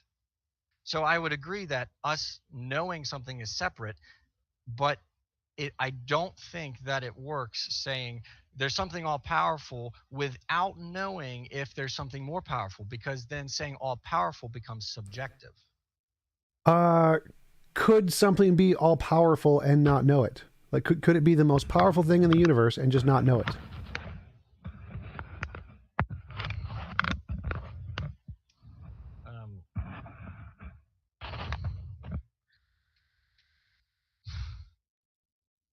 I will say I will just concede with I'm not sure. So like, because my knee-jerk response is, well, no, well, I think that's logically consistent, but something is holding me back, and I'm not sure what. So I don't want to just concede and say, well, yes, that's true, because this is honestly a line of thinking I haven't thought about much, and I'm enjoying it, but I don't want to sit here for 5 minutes and not say anything. So I don't want to also say something that in 5 minutes I'm going to regret saying, if that makes sense. That's fine. So I wouldn't ever hold that against you to change your mind, but I would just say that from my perspective, there would be no problem with a being that is the most powerful being who could do anything in the universe. And even if it doesn't know it, it could still be the case that it's the most powerful being. So even if it doesn't know, it's still the most powerful being, whether or not it knows it. So I don't think the fact that it knows it's the most powerful being would change the fact of the universe that it is the most powerful being. If you're basing this on the premise of it's the most powerful being in the universe, well, sure, that could be tangible, but that doesn't explain what the claim of God being supernatural, which is outside of this universe. Oh, apologize. Because I'm a naturalist, universe means everything to me. So reality. So if there's the being that's the most powerful being in all of reality, whether or not it knows it's the most powerful being in all of reality doesn't change the fact that it is the most powerful being in all of reality. So whether or not it knows doesn't seem to affect its place in reality. Either it is the most powerful or it's not the most powerful. And that statement is true regardless of whether or not it knows it. If something is just claiming to be most powerful, I think that's fine. But if something is claiming to be absolutely all powerful, I don't think it works. How so? How does, if a being is all powerful, either it is all powerful or it isn't all powerful, and that statement is true regardless of whether or not the being knows it? So something can be perfectly powerful, but not have the power to know something, not have the capability to look into something. I don't know what that means. So like, power to know something does not make sense to me. Power is like the ability to create, to bend space-time. It's like an actionable thing. It's not like a knowledge thing. Are you saying that it can do that without knowledge then? So could something be all powerful and have absolutely no thought? Yes. Right, but like God could be sleeping or something. Like God's unconscious and he has no thought. He's still all powerful, right? But he's just unconscious. Well, no, because if he needs to sleep, he's not that powerful. Well, he doesn't need to sleep, but he could choose to sleep. He could choose to put himself to sleep or whatever. So he could be unconscious, but he's still all powerful. He's an all powerful being. If he entered into this world, he could, but I don't think so. Going back to my thought experiment of does God think? That's like God is. God said, I am. God is unchanging. And so the question of thinking requires an elapse of time for processes of thought to go from one leg to another leg. But if God is outside of time, then that would support, or that would be coherent with being omniscient, because the process of thinking, the process of coming to conclusions never happens with God, because he knows everything all the time, right now and forever. And that's not a contradiction, that's a paradox. It's something that we, because we are limited by our logic, we assume God's limited by logic. We're not actually sure if he is, but it makes sense that he is. Um, and so I don't think we can hold him to the same standard as we can hold ourselves. Well, that's your conception of a God, but I don't see any problem with a kind of a God who could sleep, or a kind of a God who has a mind or changes. I don't see a problem with the changing God at all. So it seems to me that there's no problem with the idea of a God who has a mind kind of like ours, who can sleep if he chooses to, and is still all powerful. So it could still be an all powerful being with like a human kind of a mind who just sleeps, chooses to sleep. Like I don't see a logical problem. There's no logical contradiction with that. Um, I would have to get back to you on, if we are going outside of what God is, that's fine. But uh, again, I am coming at this from a actually, I understand why you're making the point that you're making, because obviously you're trying to level an argument that's equally as valid that isn't my worldview. Um, so I get that, but I think that an omniscient, omnipresent, omnipotent being would be a better explanation than yours. So I'm not sure if yours is logically plausible. It could be. I haven't thought about it much, but I would say that mine would be logically make more sense. Super chat from Johnny one, Johnny Own Music. Johnny Own Music. He said God would not need to have sleep, but didn't God need to rest on the sixth day after creating the universe? He rested. And again, just like God can't change, God did not need to rest, but he instilled a pattern for his creation as soon as he was done creating it. And he instilled that pattern in Israel. And he actually still encourages that pattern, even though we're not bound by the law of Israel and whatnot. But that's a separate topic. So, no, God didn't need to rest, just like God cannot change his mind. But he gave us examples of patterns that he explained himself in a way that we can understand. All right, so going back to the question, you said that your idea of a God is a more plausible explanation of the universe. I don't understand how yours is more plausible than mine. That's the argument here, is that it seems to me that the alternative model I'm presenting is equally as plausible an explanation as your model. That's the point I'm trying to make, is that it seems like that you've adopted this model because you like it the best, but I don't see any logical or evidential reason to prefer yours over the one I'm presenting. Well, when did yours start? You mean when did I come up with the idea, or when did the being hypothetically begin to exist? Because if it didn't, it's a necessary being that's Well, always existed. but sure, hypothetically, when did your all-powerful being, who isn't all-knowing, who can sleep, begin to exist, and how did whatever you would call it, um, I'm not sure that would work, because if you do not have the power to know what is going to intervene with the universe that you've created, I'm not sure that you can be all powerful, because if you're all powerful, you can prevent things before they happen. But if you can't know what's going to happen, then you can't prevent them. So there's a limit to your power. I don't quite follow that. Like, I don't think the power to know something seems like a contradiction in terms to me. It seems like a square root of a pork chop. Like, the power to know something just seems like, is it possible for you to have a brain state to understand the concept? But I don't. Well, you mentioned logical um, logical lines of thinking. If we were talking about superpowers, could you have the power of knowing everything? Seems pretty logical that could be a power. It could be like a superpower, but that wouldn't be literal power. Sure.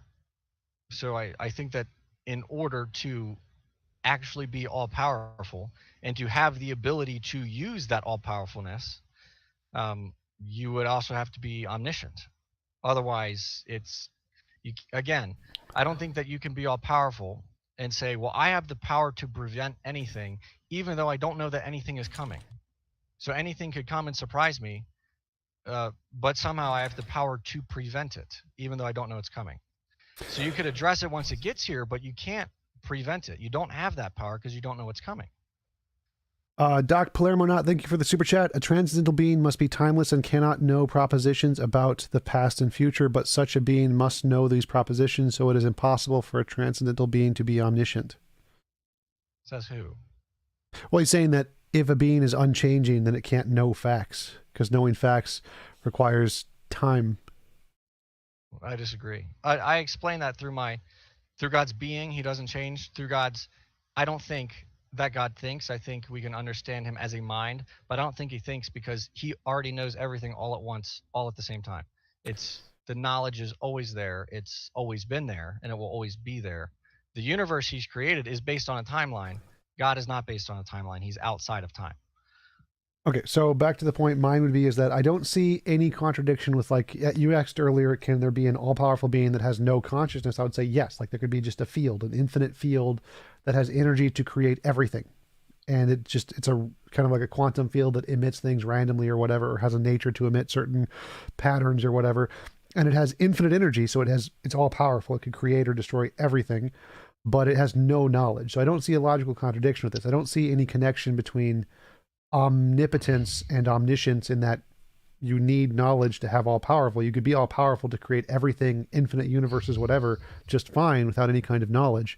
Or you don't need to know anything about the future. You don't need to prevent anything about the future. It's just, if you have the infinite knowledge that makes you able to do all of those things, your omnipotence, regardless of whether or not you have the knowledge to act on those possibilities.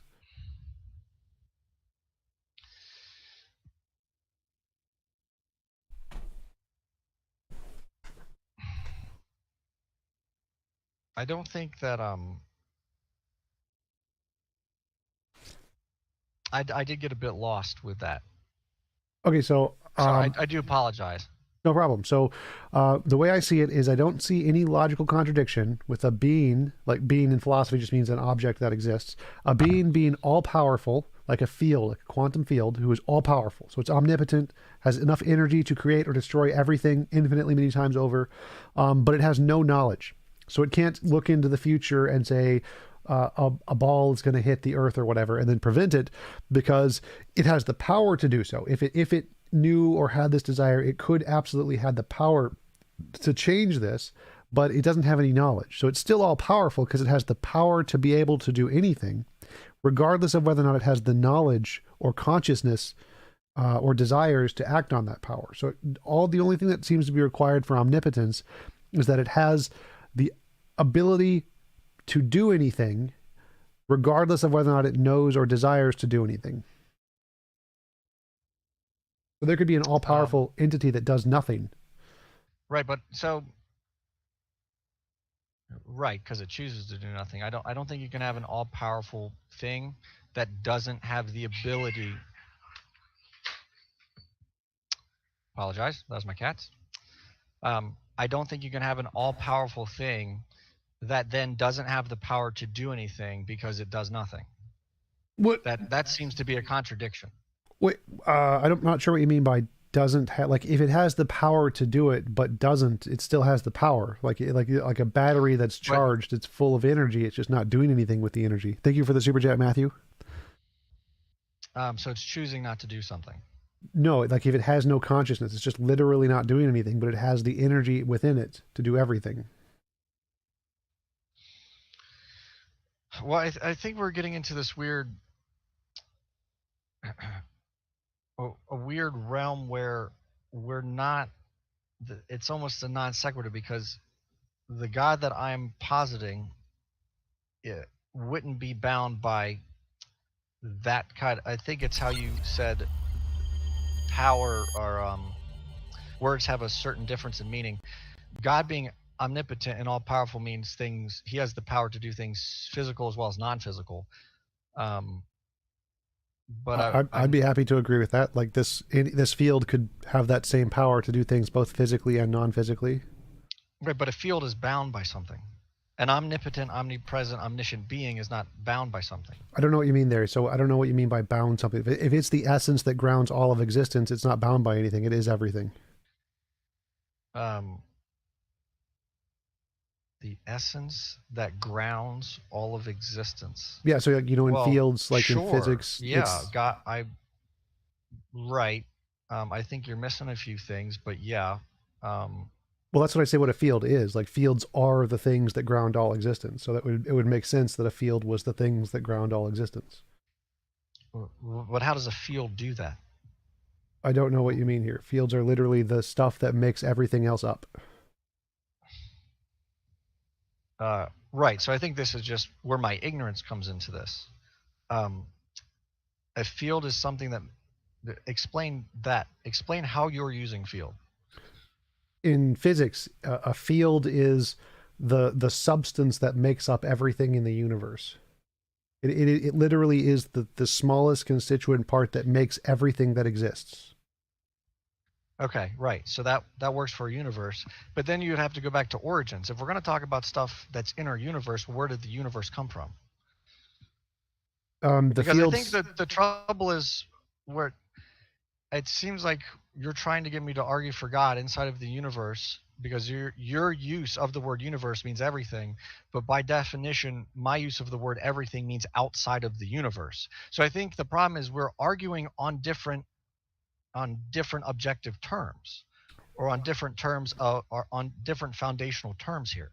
Right. So Because so I if would I yeah, would argue that God isn't the most fundamental thing that grounds everything. Fields are. Fields are the most fundamental thing that ground everything, and our universe was a result, an emergent result of those fields. So space and time in physics, the consensus is space and time are emergent from other fields that existed independently of space and time. So there are these other fields that existed before the universe and created the universe. And so these fields have existed necessarily with outside of space and time. They've always been there. sure, and you can empirically prove that. There's more evidence for it than there is for a God, that's for sure. Like all of the Empirical fields, evidence or philosophical? both. Okay, well, what's some empirical evidence for it? Sure, the combinations of the theory of the fields is all things that have been demonstrated to exist. So, for example, the Theory? field for string theory, which is one of the things, is a combination of two different principles in physics. One is the vacuum particles, which have been demonstrated in the Casimir effect. The other is the early universal inflation, which was demonstrated empirically in observations of the cosmic microwave background. If you combine those two principles, you get the fields of string theory. And so all of the pieces to that theory have been empirically demonstrated, even though the combination isn't. That means it's a better hypothesis than the God hypothesis because none of the pieces of the God hypothesis have been demonstrated to exist, whereas all of the pieces of this hypothesis have been demonstrated to exist. And so it's more plausible anytime in science if a hypothesis is only using pieces that have been proven to exist. It's a better hypothesis than one that adds in pieces that have no evidence that they exist. Hmm, interesting. Well, so it seems like you're having to trace backwards, though. Like you can see what's there, but you're having to trace backwards to get to origins Isn't in that one what you, one way or another. isn't that what you always have to do for every hypothesis? Like I don't know of another way to do it. Well, sure, you can make a hypothesis, but then you're not using empirical evidence. If it's just a hypothesis or a theory, like we call things falling and being attracted to the earth gravity, but the theory of gravity isn't a thing, it's a theory. It's not a tangible thing, it's a theory of gravity. It's describing something empirical that we can drop something, it falls. That's empirical evidence. I can show that. I'm lost a little bit. So a theory is a combination of things, and the combination of things is a set of facts and a set of laws, and all of the facts and laws are empirically demonstrated. So a theory is a collection of demonstrated empirical facts and laws. And probably partnered in with assumptions and other theories. I mean, Yes, I don't, right. it depends So, on the theory. So there's lots of different theories.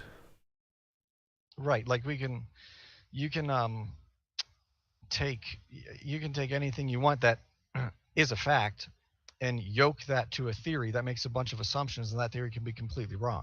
Right. So string theory could be wrong. Sure, it's looking at things that exists, but that doesn't mean that string theory is correct. It just means that's how it's interpreting this data. Right. But I'm saying that this is a more reasonable theory to accept because all of the pieces in it have been demonstrated to exist. So, like, if I have one theory that thunder is caused by friction between particles in the atmosphere, that all of the pieces in that theory have been demonstrated to exist. But if I said thunder is caused by a magical guy named Zeus or something, or a magical leprechaun, now I'm adding in things to the theory which have no basis in reality. The magical Zeus guy, the magical fairy, whatever. And so the better theory is the one that's only made of parts that have already been demonstrated. Even if the combination hasn't been, each of the parts have been, and so it's a better theory. So the same thing would apply to string theory. String theory has all of the parts in the theory have been demonstrated: Casimir effect, early universe inflation, cosmic microwave background radiation. So those have been demonstrated to exist. Those are real things we empirically verify. And if we combine those things and we think the same principles that cause both of those are intertwined in some way, it results in the string theory. And we haven't proven that they are combined in that way. But because both of the pieces have been demonstrated, that's a better theory than saying it's caused by Zeus or caused by magic or caused by God, because those are adding in parts that haven't been demonstrated to exist yet. So sure, but I could also say that not sure as in I agree, but sure as in I'm coming down a train of thought of just because you know that lightning exists and you understand how lightning works, that does disprove Zeus if Zeus claims to be the one throwing the lightning bolts, but it doesn't disprove God, because God doesn't claim to be throwing lightning bolts. He claims to be the one that's in control of all matter, of everything, of his creation, and he's outside of it. Zeus I is think in his creation. I think you might have missed the point there. So the point is, imagine we don't know what causes lightning. Imagine we're living 1,000 years ago and we have no idea what causes lightning. We just see lightning. We don't know what causes it. And one person is coming up with a hypothesis that lightning is caused by particles rubbing together, creating friction. And now imagine we know about particles, we know about friction, so these are things we know exist. And so he's saying, I think lightning is caused by only a combination of things we know exist. And somebody else was coming along and said, no, I think it's Zeus and magic and stuff. And if we have no evidence of Zeus and magic, he's just adding in things that we don't know about to his theory. So he has a theory that's built on things that have no supporting evidence, whereas this other guy has a theory built on things that are all supported by evidence. So the guy who has a theory that's built on things with only supporting evidence is a better theory. And that's what I'm saying here is string theory, is that all of the pieces have supporting evidence. Casimir effect, cosmic microwave background radiation, early universe inflation, those things haven't been empirically demonstrated to exist. So all of the pieces to this theory have supporting evidence, whereas all of the pieces of the God theory do not have supporting evidence.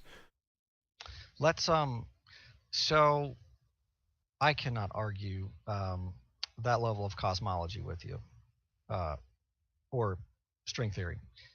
But let's go with the lightning one, because I'm able to appreciate where that's at, and I think that's on my level. The other stuff's over my head. So God says that we're not supposed to have false gods. We're not supposed to take the natural and worship it. We shouldn't have ever created Zeus because it's very obvious that Zeus is fallible. But based on who God claims to be, he's fully compatible with our understanding of thunder and lightning. In fact, we're just figuring out how he created his creation. It in no way disproves God, and it doesn't. Lightning does not in itself prove God. Just as lightning, you have to partner in logic and thought with it. But certainly, us understanding how something works does not deny its creator. And I would actually argue that if you chance, because when you, again, going back to my event horizon thing, lightning is something that is so complex, as well as everything that is so complex. So I guess it's, what is that, the teleological argument kind of thing of creation is so complex and there are so many variables that it points to God. And people really don't like the watchmaker theory, but the problem with the watchmaker theory is it stops at the watch, because we're talking about humans. But in the watchmaker theory, God not only created the human who created the watch, he also created the sand on the beach where the watch was found. And so analogies can't be perfect, so the watchmaker analogy can't be perfect, but it gets the point across. And I think that that is good evidence for God. It's just been around so long, people are like, oh, well, we're tired of talking about that. Okay, thanks for the super chat, Marty. Quantum theory is empirically tested to 10 parts in a billion accuracy. How much empirical evidence does exist for God?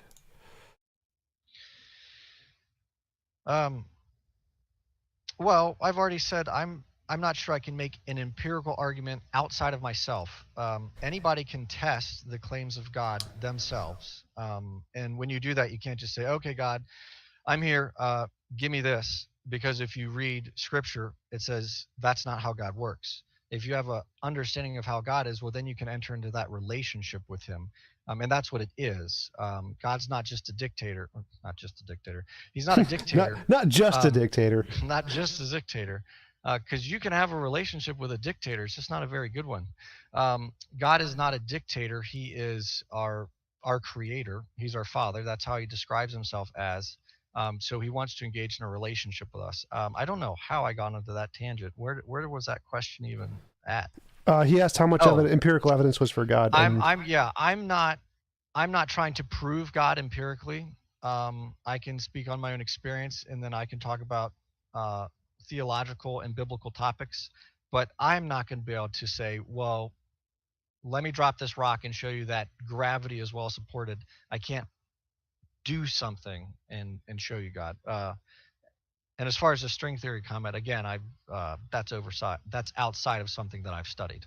Right. Okay. So I'll try to simplify it. So my point about the thunder wasn't that thunder disproves God. Like that's not the point. The point is that if you have an unknown phenomenon, let's change it to say we have a footprint in the snow. There's a footprint in the snow, and we don't know what caused the footprint in the snow. Now, before we know the answer, the better theory is the one that only uses combinations of things that have already been demonstrated to exist. So like if we say a horse caused a footprint in the snow, that's reasonable. But if somebody said a unicorn, that would not be reasonable because there's no evidence of unicorns. So if we want to explain some phenomenon we don't know about yet, the better theory is the one that only uses combinations of things we already know about. Is that fair? Yeah, but so again, we have to go outside of the analogy a little bit to get to God, because in that we don't know what caused the footprint, but we know whatever caused the footprint was created by God. So if someone said, I believe in God, because I believe in God, it was a unicorn, and then we figure out it was a horse, that doesn't disprove God. That just shows us we had a false understanding of how God created the thing that we're interpreting. So same with thunder. We shouldn't even have had the false God to begin with. And we can say, well, it just happens because I clap or something. But us understanding how thunder works gives us a better understanding of how God created his universe. And yeah, I'll leave that there. So in this case, the hoof print would be, what is the fundamental thing that created everything? That's the question we're asking. So if we don't know what the fundamental thing that created everything is, a better hypothesis is one that's a combination of things that we have evidence for than making up things we don't have evidence for. So like, say the origin of everything, that's like the footprint. We don't know what caused it, but string theory is a better explanation of that because it's a combination of things that we have empirical evidence for. But saying magical leprechaun would be a bad hypothesis because it's combining, adding in things we don't have evidence for. So it seems to me... Go ahead. Do you believe that everything can be tested in a lab and understood tangibly? No, not yet, at least. Maybe in the future. well, right. So, I think that your worldview, at least from what it seems to me, is squeezing out the possibility of supernatural or metaphysics because you are trying to explain everything from a natural position. And so because you're coming at this from that angle, you're saying, well, these natural explanations, what we can observe, what we can see, these are better explanations, even though we might be making assumptions, we don't know everything about them. We don't necessarily have empirical evidence to support the entire theory. We have a couple things that we can look at. That's better because it doesn't imply supernatural or metaphysical items. But the problem is, if God exists, we should be looking for those things and they would be fully consistent with him. I'm not sure I follow that. So for example, I'm not eliminating supernatural here. I'm saying that Only using combination of things we already know about is better, which we currently only know about physical things. But if we did discover a supernatural thing, then it would be equally as reasonable to use in the thing that we use to build hypotheses along with the natural things.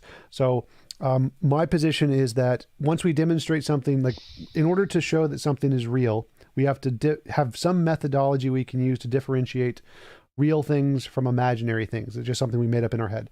Novel testable predictions is the way I do that. So if you said, I believe in a non-physical being named Bob who lives in my basement, and every time I ask Bob, he will give me a gold brick, and then we go down to the basement and say, Bob, give me a brick, and he gives you a gold brick, and say, do it again, Bob, give me another gold brick, and he gives you another gold brick. That's evidence of Bob. We now have good evidence of a supernatural being named Bob who gives people gold bricks.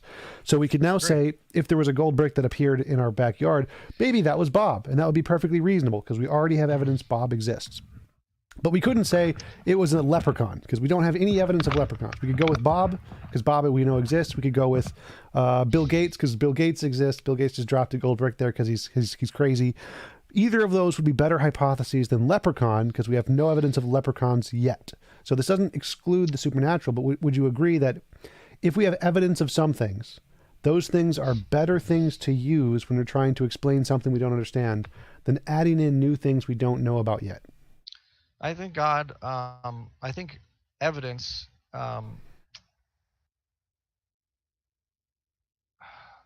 sorry, I got started on a thought track that sparked in that conversation.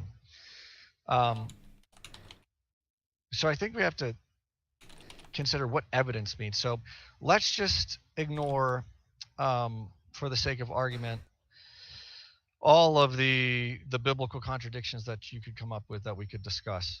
And I'm sure I wouldn't have answers for all of them, but I might have answers for some of them. The Bible makes some pretty incredible psychological assumptions that we could test, and it might not be assumption, it might actually be how humanity operates. And we could test that. Is this how humanity operates? And so what it seems to me is, let's say that you've got Bob in your basement dropping those gold bricks. Is that going to convince everybody that Bob exists? Should it? Yes, that would be reasonable No, for will it? people. Well, obviously, no. People won't. People are flat earthers. There's nothing that's going to convince them. Right. Well, yeah. Like, do you think you can convince Nathan ever? Like, if we brought him to space, Nathan Thompson, is he going to believe the world's flat? He's like, no. Well, to be frank, I don't think Nathan believes the world is flat. I think he may have genuinely had some good inquiries and some good points in the beginning, but then I think because of his personality, his demeanor, and how aggressive he was, he gained some popularity, and by the time all the cogs clicked, he did not want to turn from that. Now, I can't actually say that for sure, but that is my theory because Nathan seems pretty smart, and especially when I argued him, I just thought, I have trouble believing he believes it. I do. But I mean, you would agree Anyway, that there are some people who aren't going to change their mind no matter what. They're just so dogmatic in what they believe. They're just never going to change right, their mind. right. So you're saying though it would be good evidence, better evidence, if we could have Bob dropping those golden bricks. But the problem is that that's good evidence as long as you think it's good evidence. And so I don't think God even tries to empirically prove himself. He already did.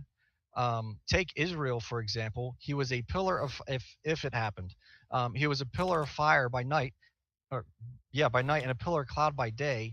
And the people, Israel, who he parted the Red Sea and let go through it, if that's true, they still denied him. They still said, who is God? They still built the golden calf. So God seems to understand very well that an empirical argument is not going to win over humanity. And so it almost seems like you're holding God to a standard that God knows he's not going to even hold himself to. Humanity's not going to, we are still going to find a way around it because of sin. And that could just be saying, whatever, like, I don't believe it. The earth is flat, like that,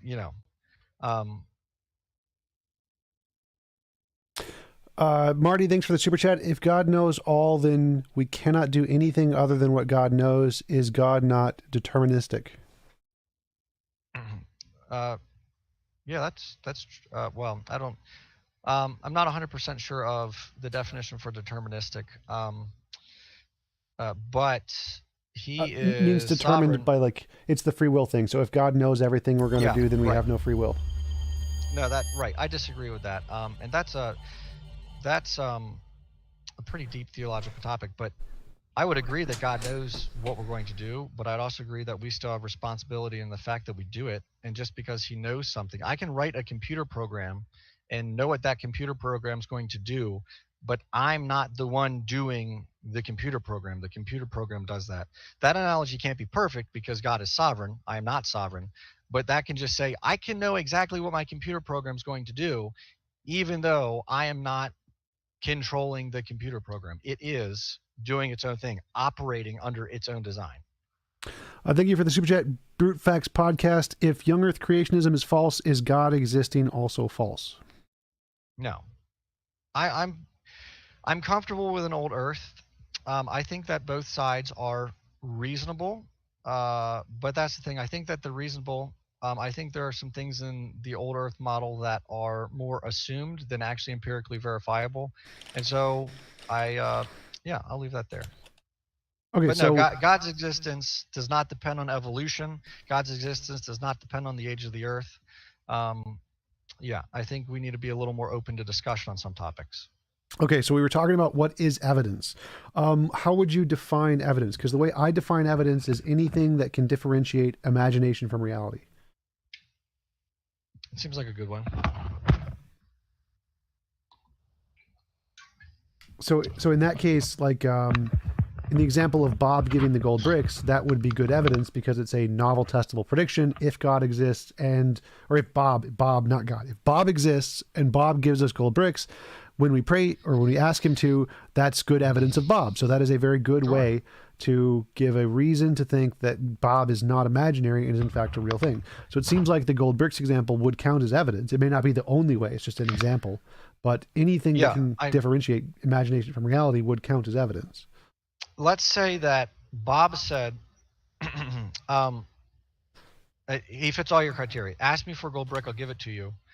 But he puts in the preface, but you have to trust me first, that I will do what I say. You can't just ask it. You have to trust and believe that I will do it. And if you don't, I won't. Because again, God is not a genie. God is a relationship to be had. He's a being that we can have a relationship with. And so God does not operate under, well, God, give me a gold brick because you said so. God said, well, these things will happen if you are trusting me, because this is how I designed the world.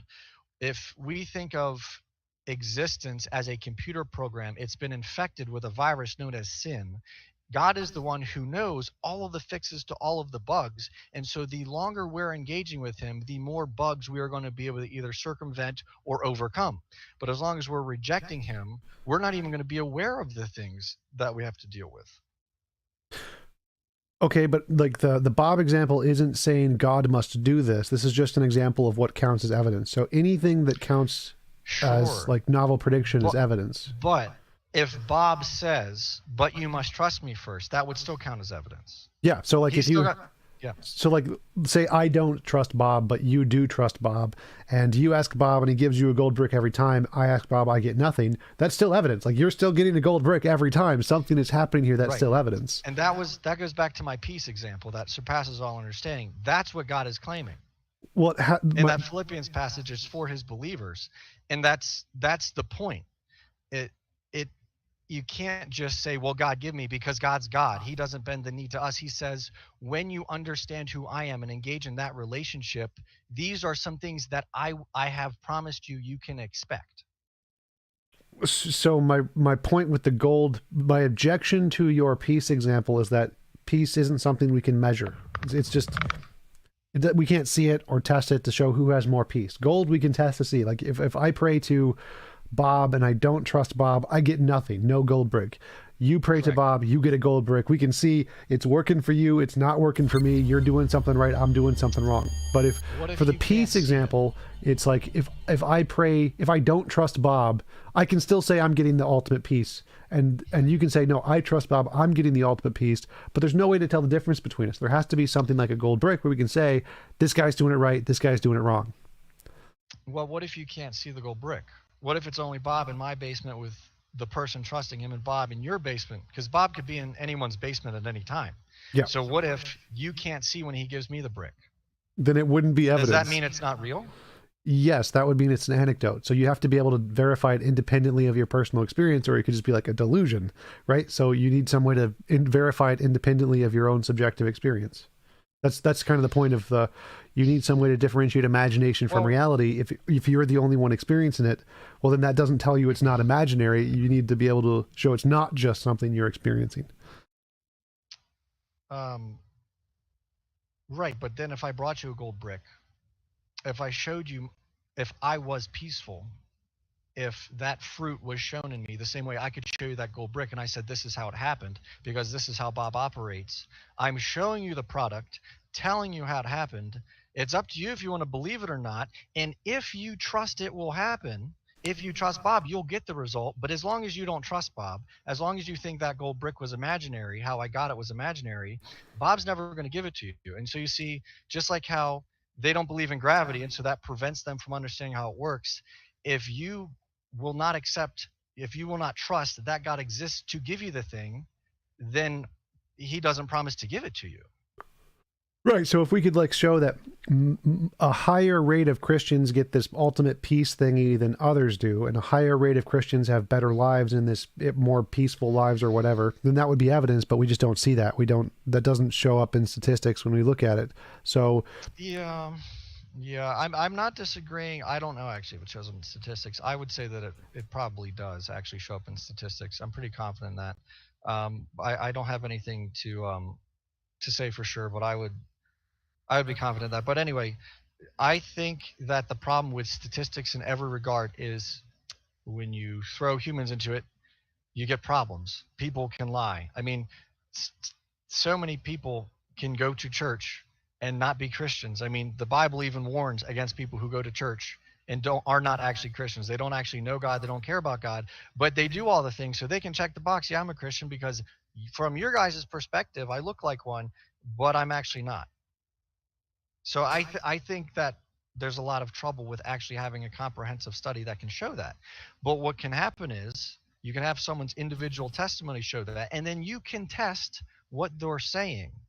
But you can't say, because I refuse to meet one of the premises for this test, it can't be valid.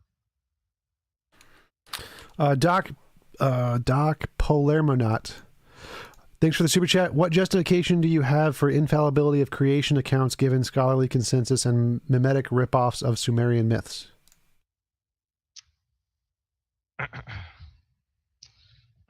Repeat that. What justification do you have for the infallibility of creation accounts given scholarly consensus of mimetic ripoffs of Sumerian myths? That's to say, the trouble with anyone in any profession is you can get a professional who really knows what he's talking about, who tells the truth, and a professional who really knows what he's talking about, who lies, or a professional who doesn't know what he's talking about and says he does, or one that does and then doesn't say what he does know. And so all of that is just to say, same thing with statistics. I would almost say, yeah, we must not make arguments based on consensus of the masses, if that makes sense. Consensus of certain groups of scholars. I think we have to be very careful with that. I think there's areas we can do that, but the problem is anything that involves theology, you're going to have trouble with empirically. I think I'm going off on a tangent, so before I get any further into that, I think I'll leave it there. All right. Snake was right. Thank you for the super chat. I don't trust anyone who has nothing to show other than trust me, which is what every religion says. Well, I wouldn't say every religion says that, because I'm saying trust yourself. Go test it yourself.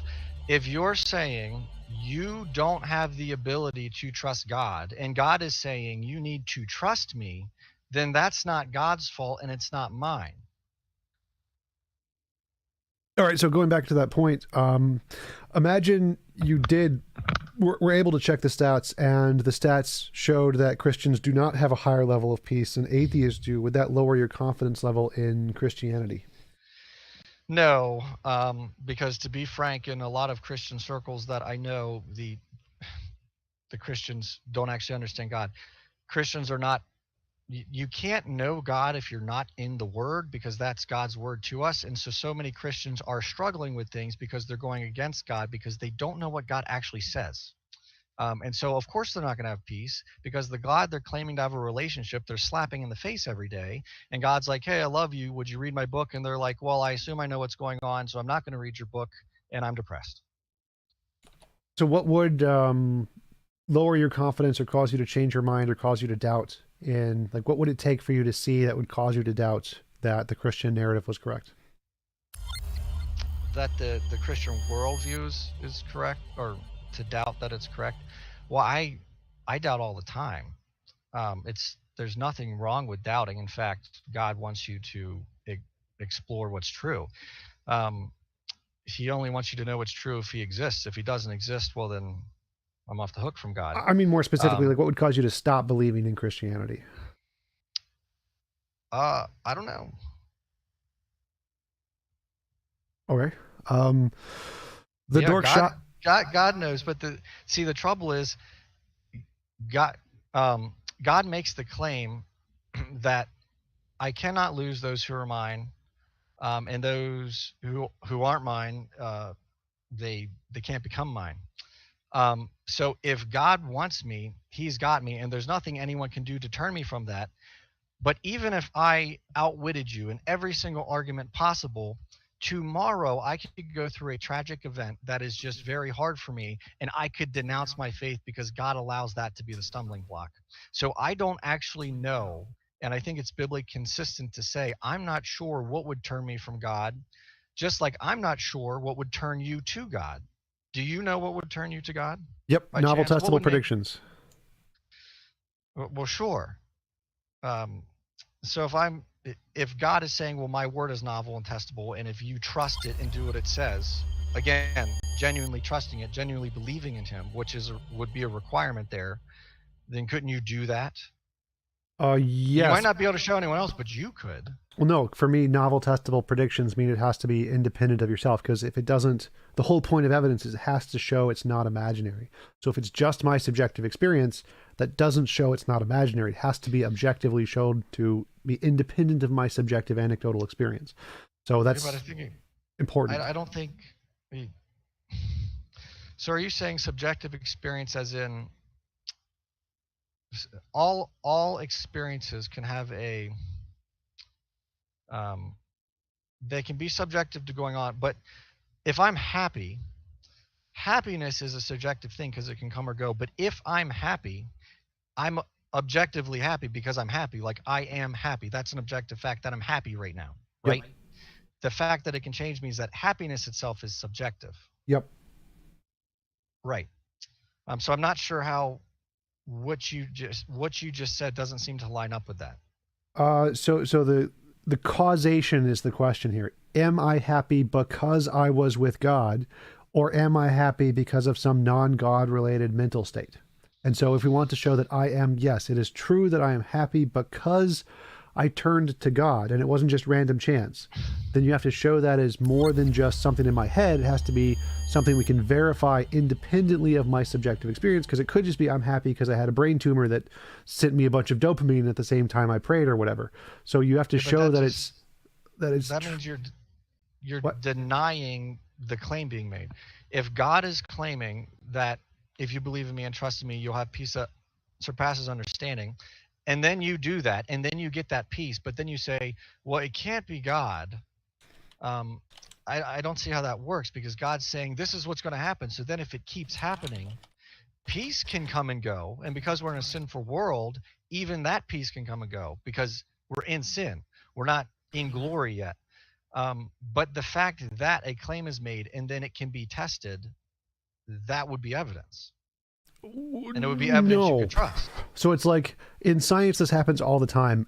If I think this particle is the cause of some phenomenon and we do an experiment and we expect to see a result and we see a result, that doesn't prove that it's the particle, because it could have been something else we didn't understand that caused the effect. In order to know that it was in fact the particle you think it was, you have to independently verify it. Other people have to verify it, because it could just be your machinery. Your machinery might be broken, which happened in the tachyon thing in Japan, where the Japanese thought they had tachyons that went faster than the speed of light. Other people verified it. They built the same machine. They did the same experiment, realized, nope, it doesn't get the same result, which means it was a problem with the machinery that the Japanese did. And so when they went back, they're like, oh, our machines are broken. That's our fault.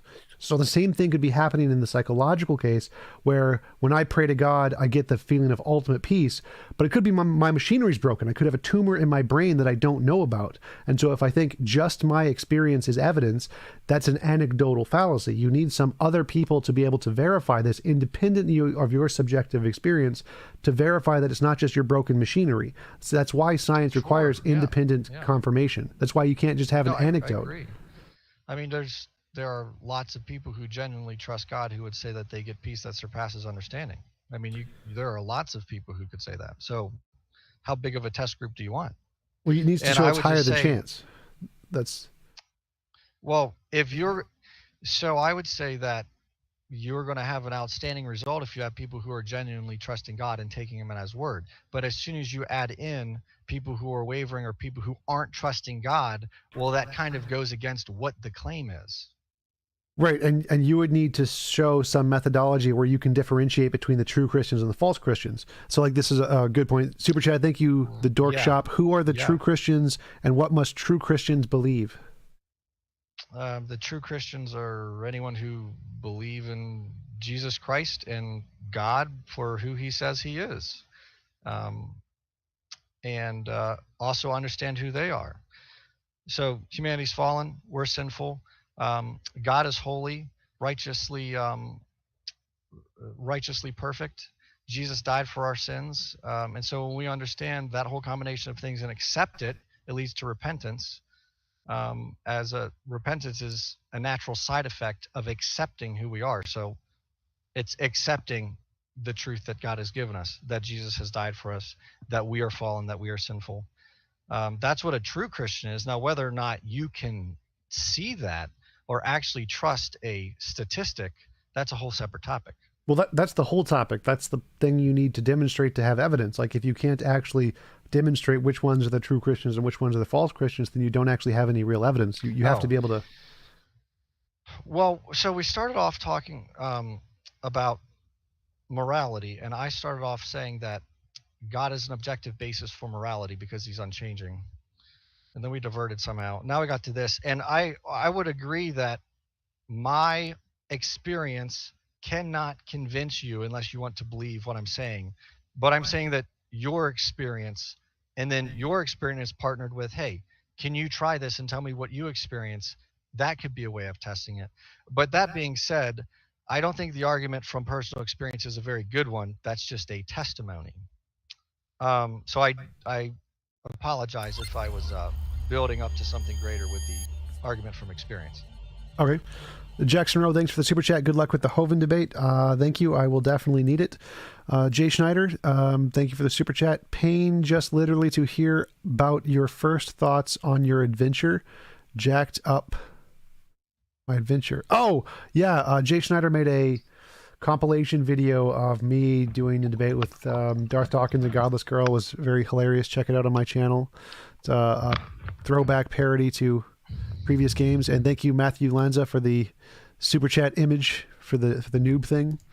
So going back to what you said, I think that I wanted to ask you about, you said you didn't know what would convince you to deny Christianity. Like, the reason I ask that is because if you have a methodology or an evidence, you would say that what would convince you to change your mind is something that would qualify as evidence. So like I said, novel testable predictions. If I got novel testable predictions of God, that would cause me to believe in God. But you said you weren't sure what would convince you of that God does not exist. Yeah. Do you have a methodological answer? Like, if someone had novel testable predictions of a different God, a non-Christian God, or of some kind of the string theory that was confirmed or something, would that cause you to stop believing in God? Um, well, the trouble with the other God is because I think about the Allah. If Allah is true, then I'm in trouble because that's a very different God than Yahweh, and there will be serious repercussions for me. So I have to think about that from time to time. But Allah runs into the same problem of what can you do with empirical evidence? It's really hard to argue with personal experiences because Muslims have personal experiences that can look very similar to Christian personal experiences, which is similar to Pastafarians. And the guy who looks at a lampstand and says that lampstand is going to change my life. So the religious, the other gods thing, I don't think that there's nothing that could happen to that I know of that would lead me towards one God versus this God. I think that this God has the best God or has the best evidence for him. This God has the best Um, God. yeah, this God is the best God, the only God. And like I said, everything points to him. I think the fact that he is an objective standard for morality explains it better than a field. And I do apologize if I don't understand what a field is, but then um, I don't know, the field's not God. It would have some form of limitation because it is physical. It is in physics, or it is in the physical universe, which God is outside of. Uh, so if there is a field doing that, again, that would have little sway over me if we figure out there's a field. Because just like if we figure out macroevolution is true, that doesn't disprove God. That just tells us what we thought about him was wrong. All right, Scott Flatterty, I'm thank you for the super chat. Appreciate it. So, like, it seems. Do you think that the fact that you're not sure what could convince you that there's not a God is indicative that you have a very strong bias that makes it harder for you to assess things methodologically? Because I think that if you have a methodology that you think is a good way to believe things or not believe things, then you should trust in that methodology to both indicate and invalidate whatever you're believing. So, like, I think anything that can differentiate imagination from reality is a good method to trust. And if that method tells me there is a God, I'll believe there is a God. And if that method tells me there is no God, I'll believe there is no God. But it seems to me you're saying you don't have a methodology that you can present that can differentiate, or that you would trust to differentiate whether or not God existed or whether or not any other true thing would be about the world. If you think of think of every human being as a test instrument, God's built us all in his image. We're the only ones who can read each test instrument um, empirically. We're the only ones who can actually see what that test instrument is reading. And so God has built each one of us with the full ability to have a relationship with him. And so the trouble that I'm having, the reason I'm having trouble giving you something tangible that would sway my faith is because I have trusted God. God has proven to me that if you could prove to me that God's not trustworthy, then that would be one thing, because I trust God and he has shown me time after time that I can trust him. And that again goes to holding him to his word, comparing him against his own claims. So yeah, I don't think that there's any empirical evidence that can disprove him. And I know that I can trust what he's claiming. Um, so yeah, I'm not sure if that satisfies your answer, but I think that's pretty honest. All right. You mentioned teleology. Why would you think like the teleological argument would be indicative of a God? Because to me, I don't think it is. Just because of how everything's created, how one thing is dependent on another thing, ecosystems and whatnot requiring one another, just the fine tuning of everything.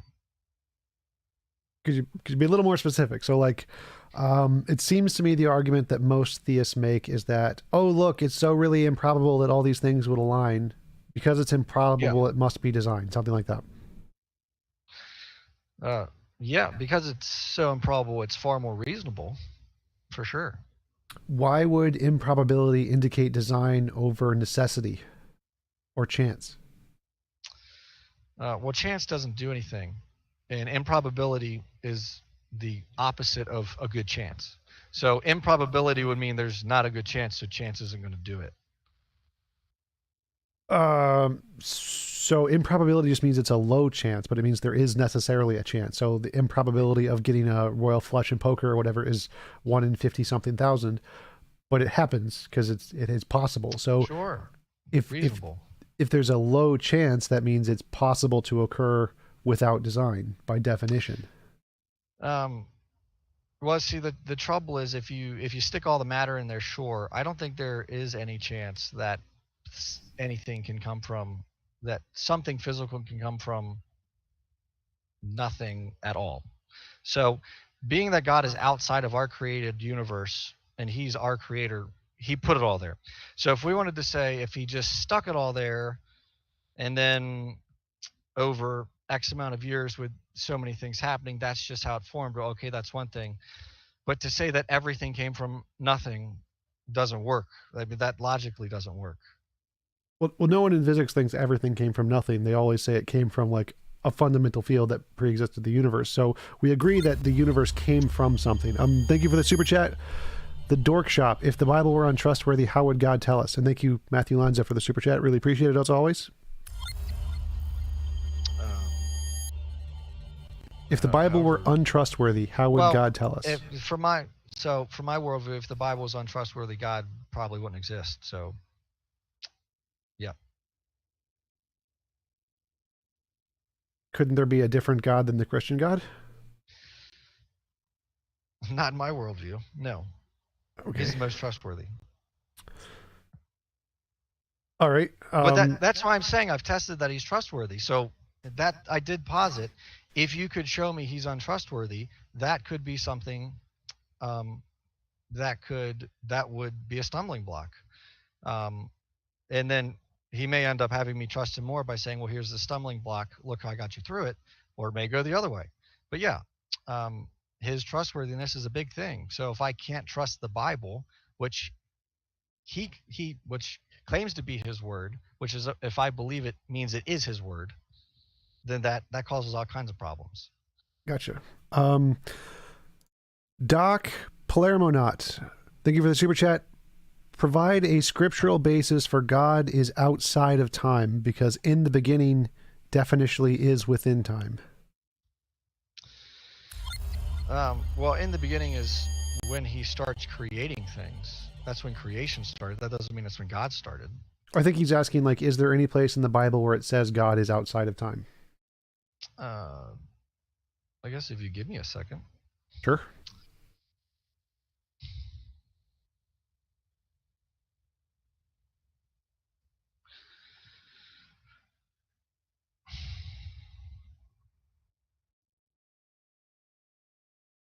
Oh, well, yeah. I mean, look at Jesus.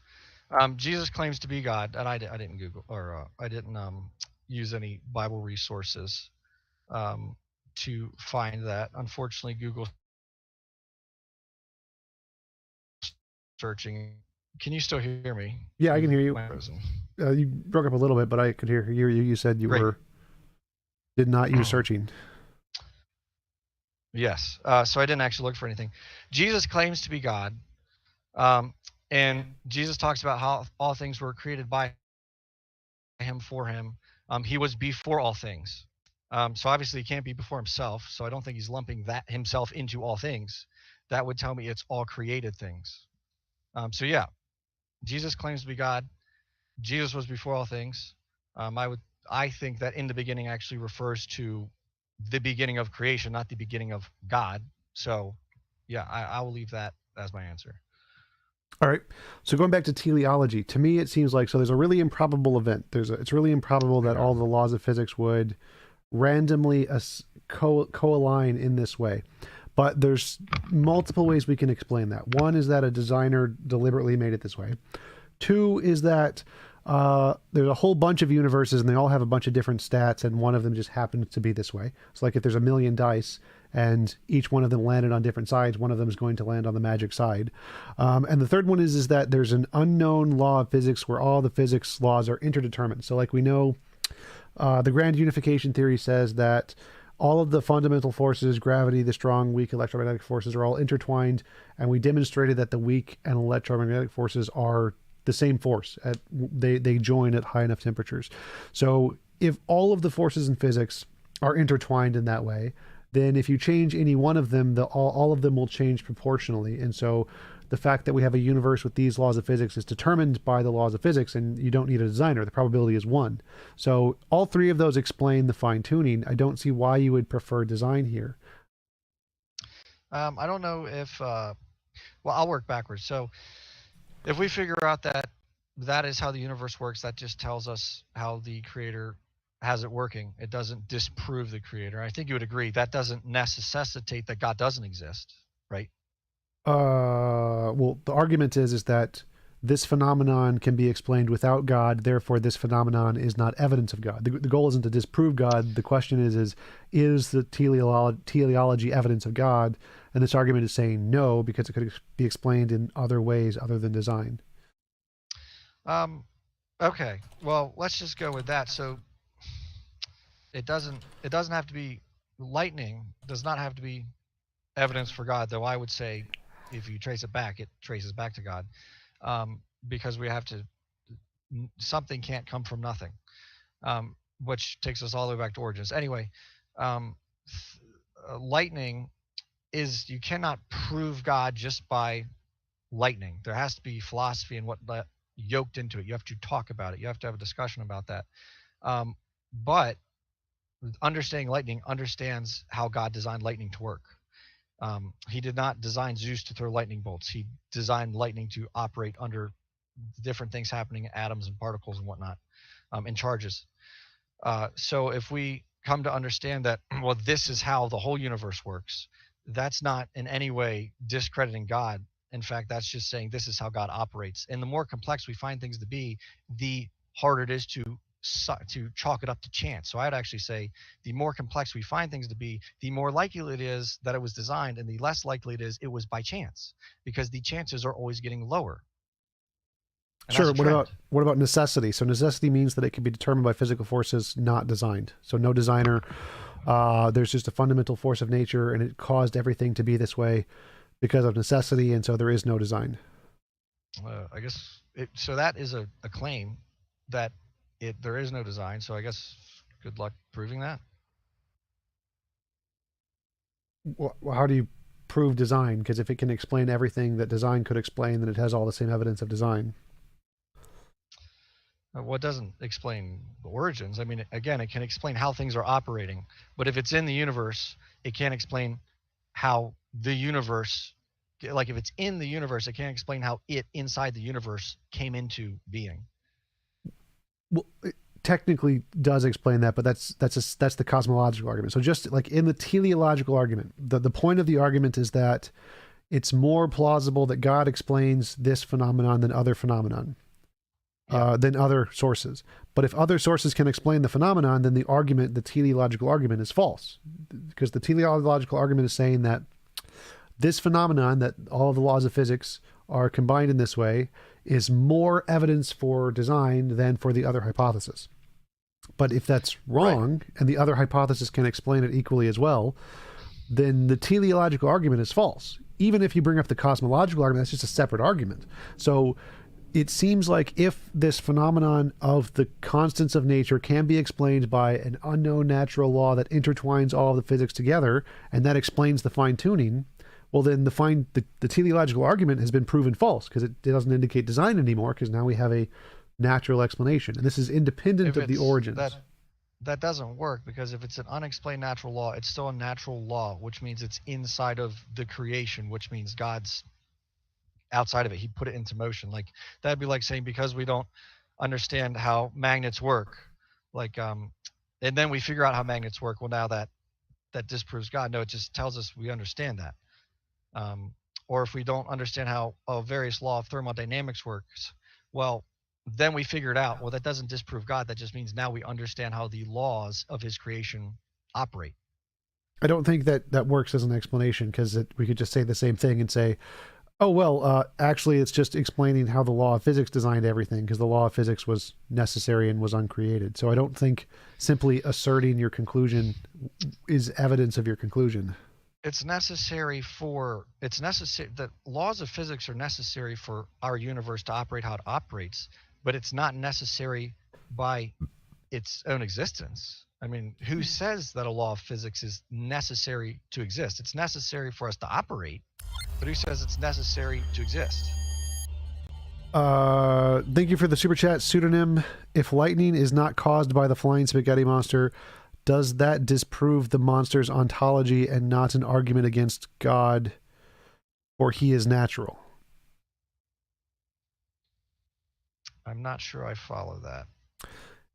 If lightning is not caused by the flying spaghetti monster, does that disprove the flying spaghetti monster exists? No. If it's not caused by the flying spaghetti monster, no, it doesn't disprove. It's like a pheasant doesn't cause lightning, but that doesn't disprove a pheasant's existence. I'm not sure what the power behind that argument is. Not exactly sure either. But anyway, so to me, it seems like what you're doing is you're saying that because I assume God created everything, then I assume that the fine tuning must be caused by a God. But I can just assume something not God created everything, something that's not God created everything, and so I can assume the fine tuning is explained by the not God thing.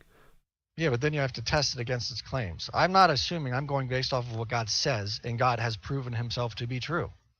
Okay, so if you didn't, suppose you didn't have the opportunity to test God's words, then would it be equal evidence for both?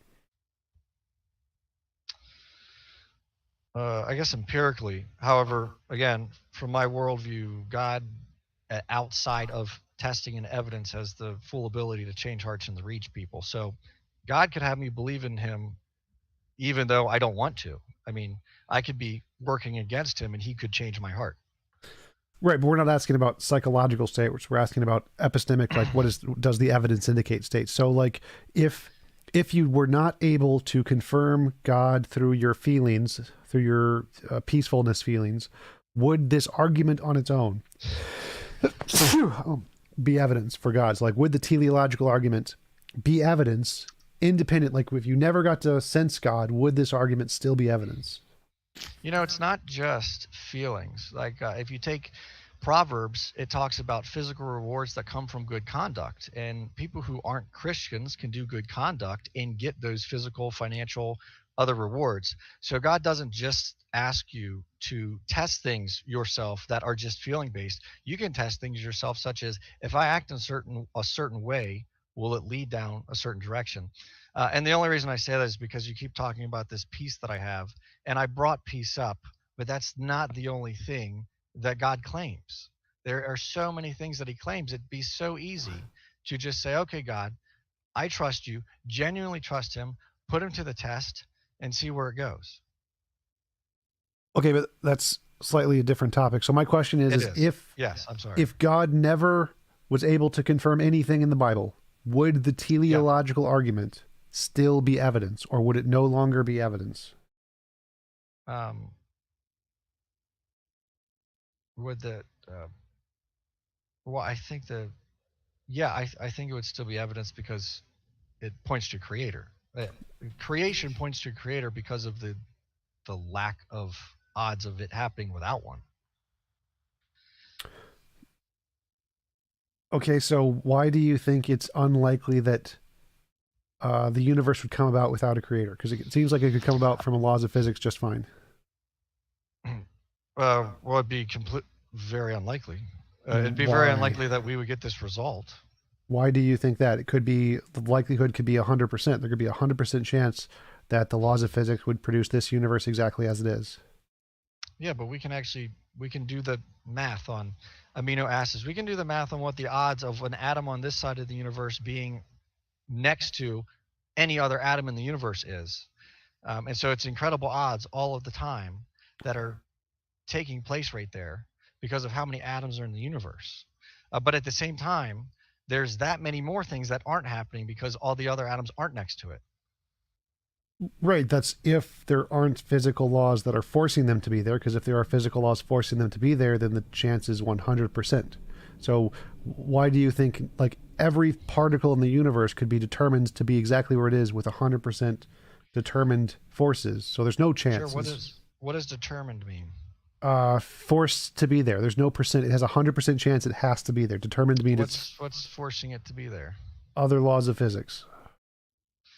What's forcing them to be there? Their nature. Their nature is necessarily that way.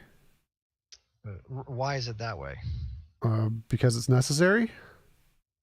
Why is it necessary? Because it's their nature.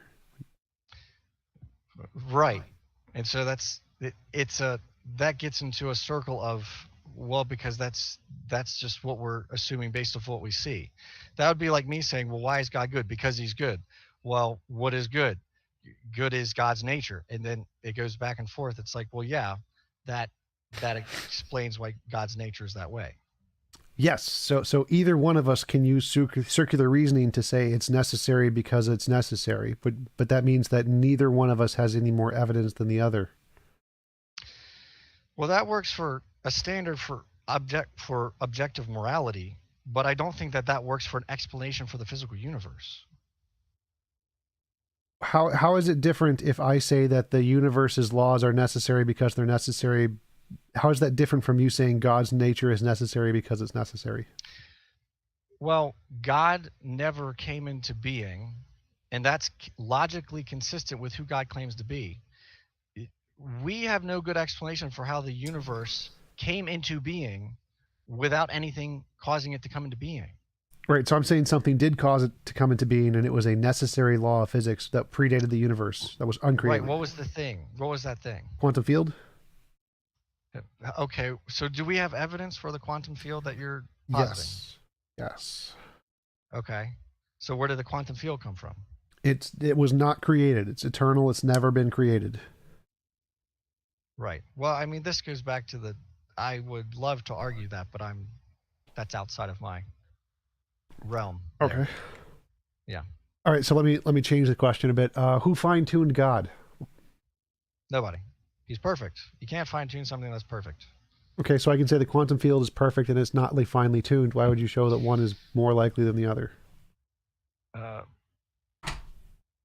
Because a quantum field is something in nature. God's outside of nature. So the quantum field is something that's dependent on being in this universe.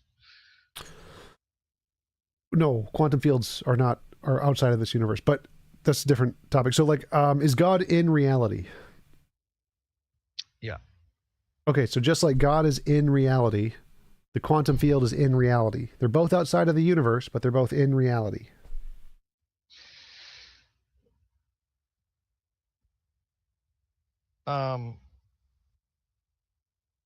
I am arguing I'm kind of shooting in the dark here because I do not have the knowledge I don't think I have the knowledge to keep track with the conversation about the quantum field because I don't.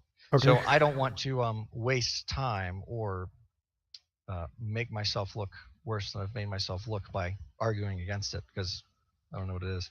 All right. Like I don't understand it. That's fair enough. Fair enough. Yep. Let's talk about evolution a bit because we haven't talked about that. Like, why do you think? Like, I assume you don't think there's macroevolution, but you accept microevolution or something like that. Sure, if that's the way you want to divvy it up. I don't accept macroevolution because, again, it just goes back to odds. The odds of amino acid chains assembling. We find that cells and the ribosome's ability to operate with certain amounts of amino acids taken out of it. They're robust systems that can keep operating for a while, but the problem is then they have to be, it's not, how does a system that's already there, how robust is it in its operation, but how did it get there and how did it get so robust? And so again, the odds of amino acid chains building to anything that's anatomic, but go back to, abiogenesis is separate, that's even less likely. But then you take the unlikelihood of amino acid chains actually working out properly, the odds are incredibly low. So what do you mean by working out probably? Because I understand all life is just a combination of those amino acid chains, DNA, Yeah. and Mhm. from one chain to change to a different chain seems pretty easy because we know of there's like in a 10-hour period, bacteria will accumulate 10,000 different mutations. Their DNA will randomly change in 10,000 different ways.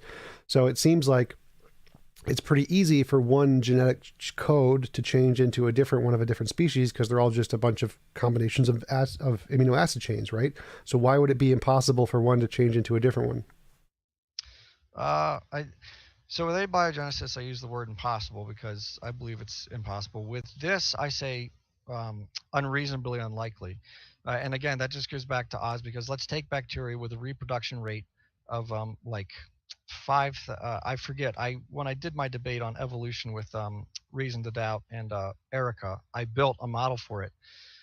Even if you had the number of bacteria in the world that we have today with a reproduction rate of 0.003, however that works, even with five uh, quindecillion, I think it would still take 17 trillion years for 100 amino acids to properly align for a mutation that actually builds into something new.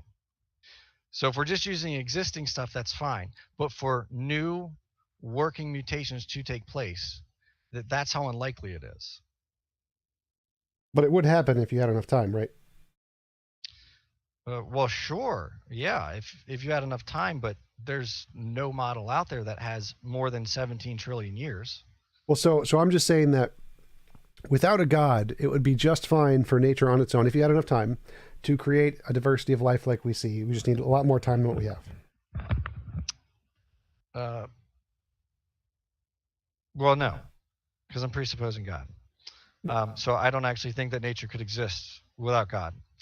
Um, Well, all I'm but saying is just that point being said, if macroevolution is true, well, then that means we're wrong about some things. It means we're wrong about the age of the Earth. It means we're wrong about the age of the universe, and it means we're wrong about um, whether or not things can actually have something that complex take place. But just because we're wrong about something doesn't mean it disproves the creator. It says we didn't understand the creator. all I'm asking right now is it possible, given what we know about evolution, microevolution, that macroevolution would happen without a god? Like, let's say God created abiogenesis, happened already. But Mm-hmm. the way what we know about evolution is that macroevolution would occur without God if you had enough time. It would occur. Uh, what is enough time? And based on the odds, no. Enough time could be trillions of years, whatever number you want to put in there. I If there's enough time, there's enough time, so sure. But based on what we know and based on the odds, no. I think that's the best answer I can give you. Okay, so as long as you're admitting that it is possible that microevolution can lead to macroevolution given enough time, that's all I'm interested in. If that's possible, that's good enough for me. Um, Thank you for the super chat, Doc Palermo. Have you calculated the diversity of new species growth required with the flood as the starting point? No, I haven't. I try not to debate the flood because again, I'm not confident in the age of the Earth, and that's just not a topic that I care to put my egg. That's not a basket I care to put my eggs into. So I trust that it happened. I don't know how old the Earth is, so I don't know how all that works. Um, but yeah, no, I haven't calculated that. Okay, so why do you think that it would take that long? Because to me, it seems like it would take a lot less time in order to get that much evolution. Why would you think it would take trillions of years? Um, based on the amount, so there's what 21 amino acids. Based on how many amino acids there are, and then the odds of them properly aligning themselves in a chain that actually does something, that is beneficial. But then not only that, not only does it have to be beneficial, it has to be beneficial and stick. And then there has to be something else that, well, I guess on the bacteria level, because they reproduce themselves. Uh, but there comes a point where different things are going to have to start having those at the same time. But I didn't even equate that into the equation, so I don't even know why I'm going there. But I don't know if I answered your question clearly. Let me do nothing. Back to you. All right, yes. So, it seems like in order to know the probability of how unlikely a beneficial mutation would be, you'd have to know all possible combinations that would lead to a beneficial mutation. And I don't think you do. I don't think anybody does. Yeah, it's a lot. So then it doesn't seem like you could use that as a calculation in your stats because you don't know what it is. I will have to I built it out and forgot most of it because I built the calculator for that argument. So I could either rewatch the video or go pull up my calculator that I built. But I had a reason for why I came to that number. I'd have to reinvestigate everything I plugged into that. But I do know that the odds were reasonably. I calculated it in favor of better odds of evolution.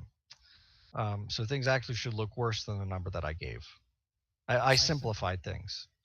Because go ahead. I argue a lot of things from a layman's perspective. I'm not a microbiologist. I'm not a I don't, all I can do is take the knowledge that I can get and build something out of that. So why do you think that all the experts in the field have different numbers that are much more likely than, like, that evolution is much more likely than what you say? I think there are. I don't know if they do. I'm not sure. I'd have to see exactly what the expert consensus is and make sure that it's actually consistent. And then I have to see if there are any that are going against those statistics. Because my goal wasn't to argue for or against authority. My goal was to build something that I could show that was just right there. So I don't know. Maybe I'm ignorant to something that could change the whole situation. Yeah, I'd like to see what your criticisms are of the academic models and their probabilities of evolution, because that seems to be, I think they're pretty reliable and they seem to accurately predict things, especially in bacteria groups, of how long it will take to gain function, and they seem to get it right at a high rate of success. So they seem to have very trustworthy models. Well, what does it mean to gain function, though? What do they mean by that? It can survive in I forget the word for it, a thing that kills them. Well, sure, but if none of the bacteria can survive in that, they all die. If something can survive in that, then obviously there was something in that bacteria that existed that worked out.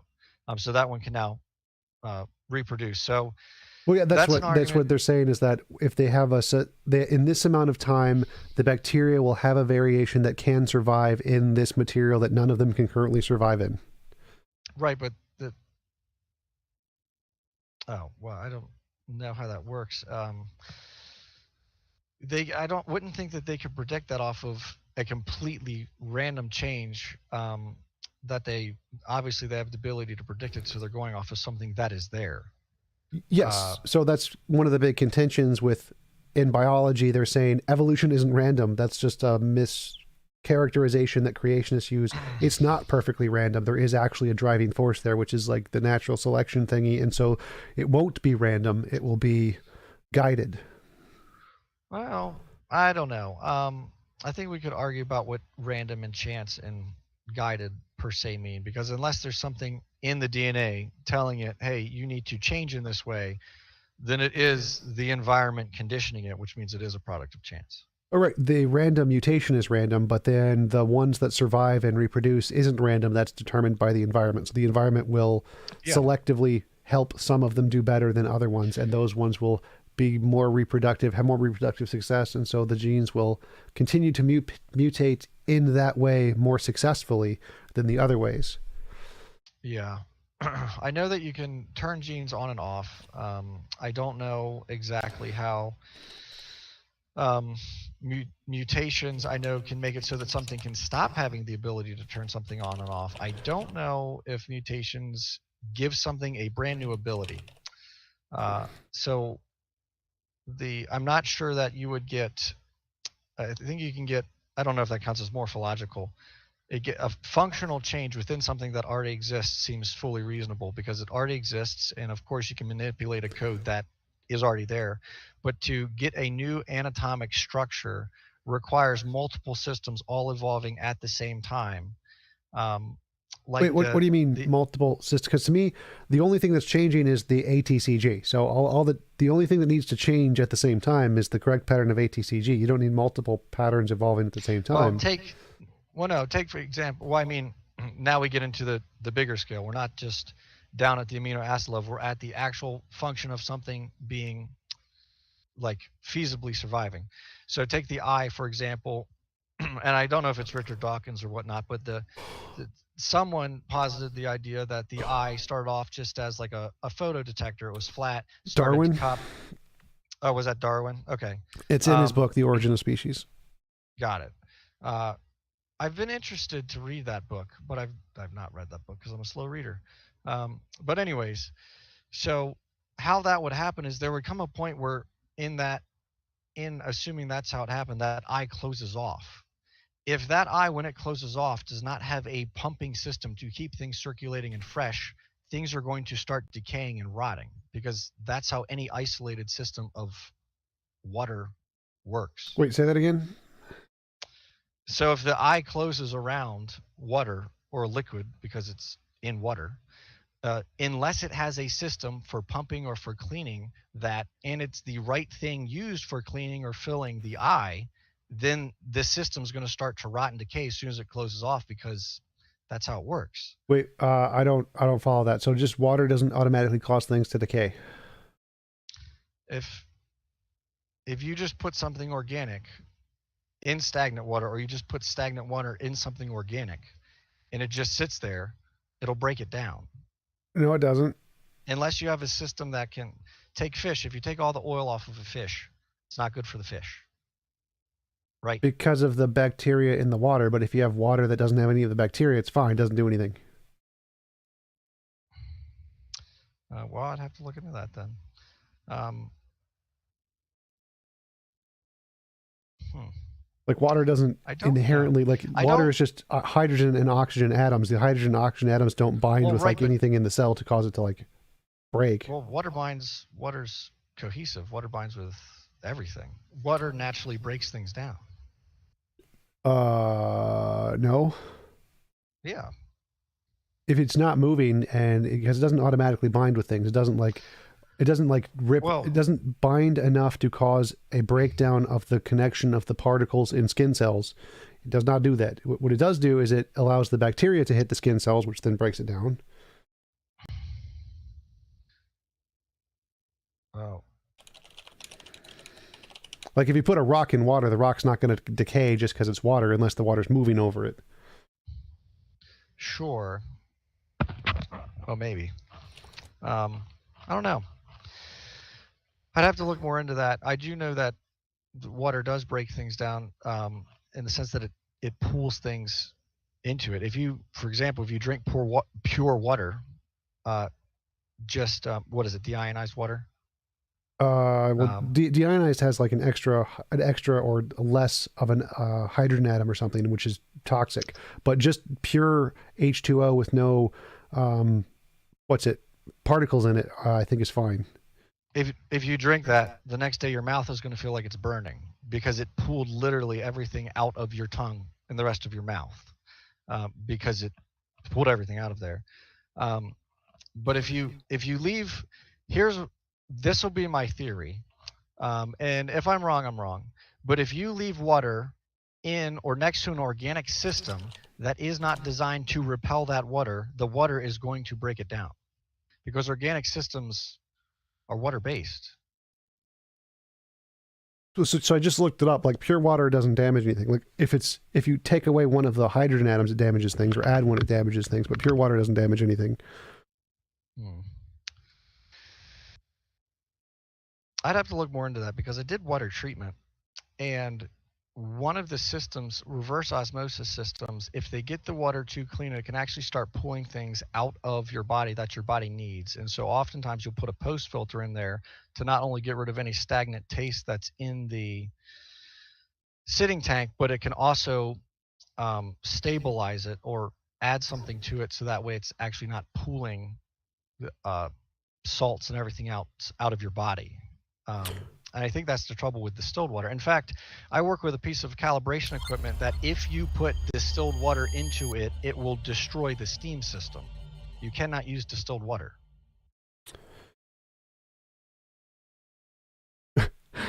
Eric Waters, thank you for the super chat. Water binds with everything. Have you ever showered? So that's not binding. Sticking is not binding. Not the same thing. But so it seems here, like from what I'm reading, purified water kills you because you actually need the other minerals. And so if you only drink pure purified water, you don't get the other minerals, and that could definitely make you deficient in like calcium and stuff. But it doesn't seem nothing about also, taking stuff out. I think it'll also pull things. It'll pull things out of organic structures. It'll pull all the minerals and whatnot you need out of the cell. It will suck it out of there.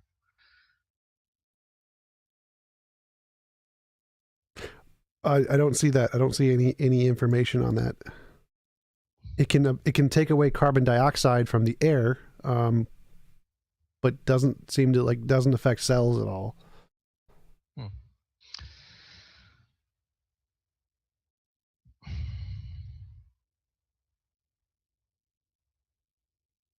Mineral deficiencies happen because you don't get anything from the water and you need the stuff from the water, but I don't see anything else. Yeah, I would be curious though.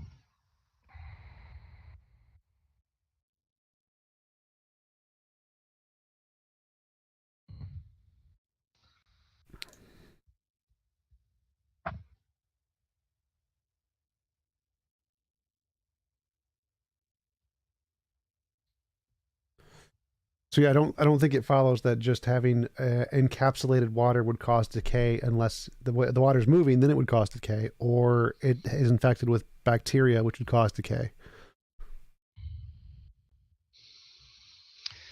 Well, that could be true too. So are we saying that the eye formed in a environment that was free of bacteria that would damage it, eat it, harm it? Yeah, I don't see a problem with that.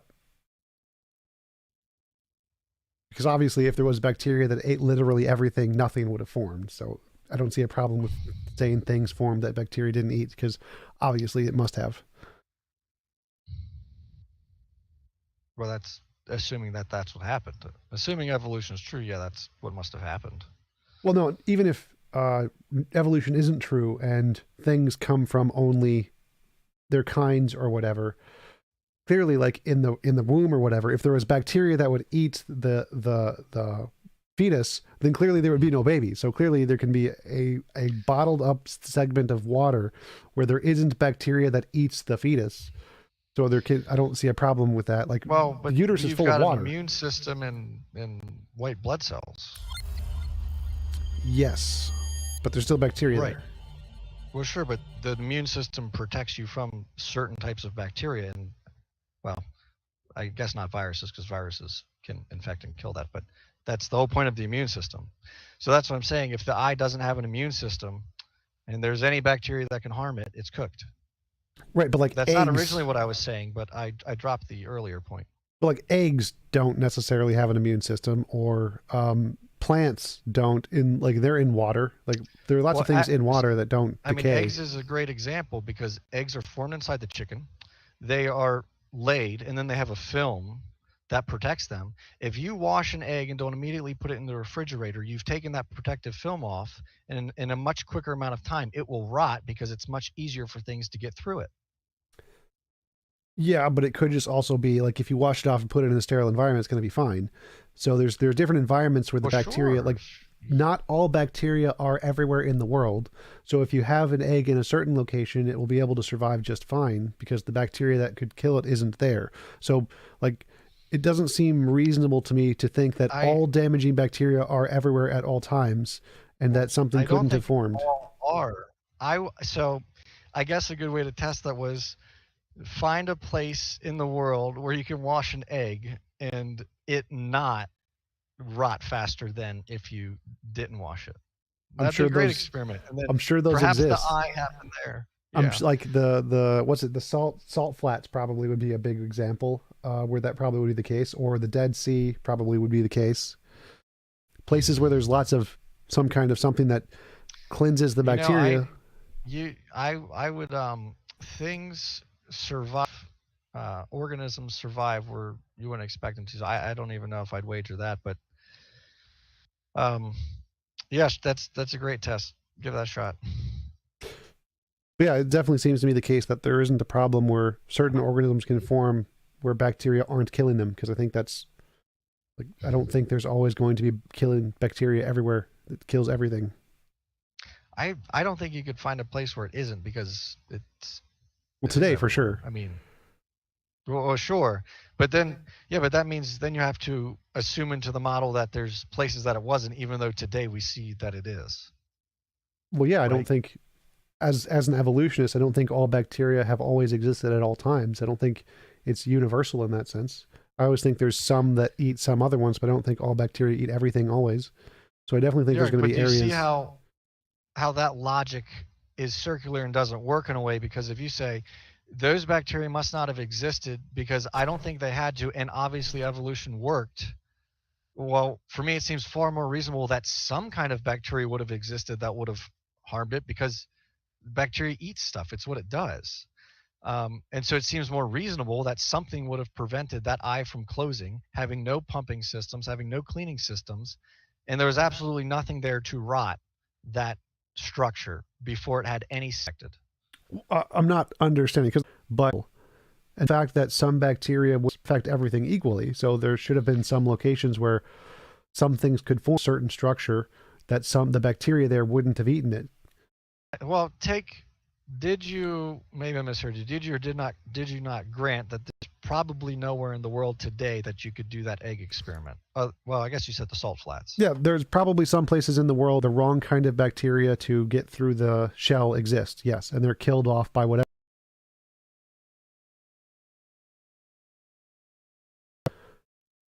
to cater to that kind of material. Yeah, I think operating off of a what if may not get us very far with this. So uh, we may have exhausted that. Overall, would you like to give a closing statement and where people can find you for like your YouTube channel or whatever? I don't have any links to any YouTube channel. I really appreciate the time. It was an honor to be on. I watched some of your material. I've really appreciated your debates. And I like, um, at times you're a contrarian. At times you're, a free thinker and you just tell people what's going on, even if it disagrees with whatever you're saying or whatever they're saying. So I really appreciate the work you're doing. Just to respond. So you don't have to believe that, but I would encourage you to investigate it.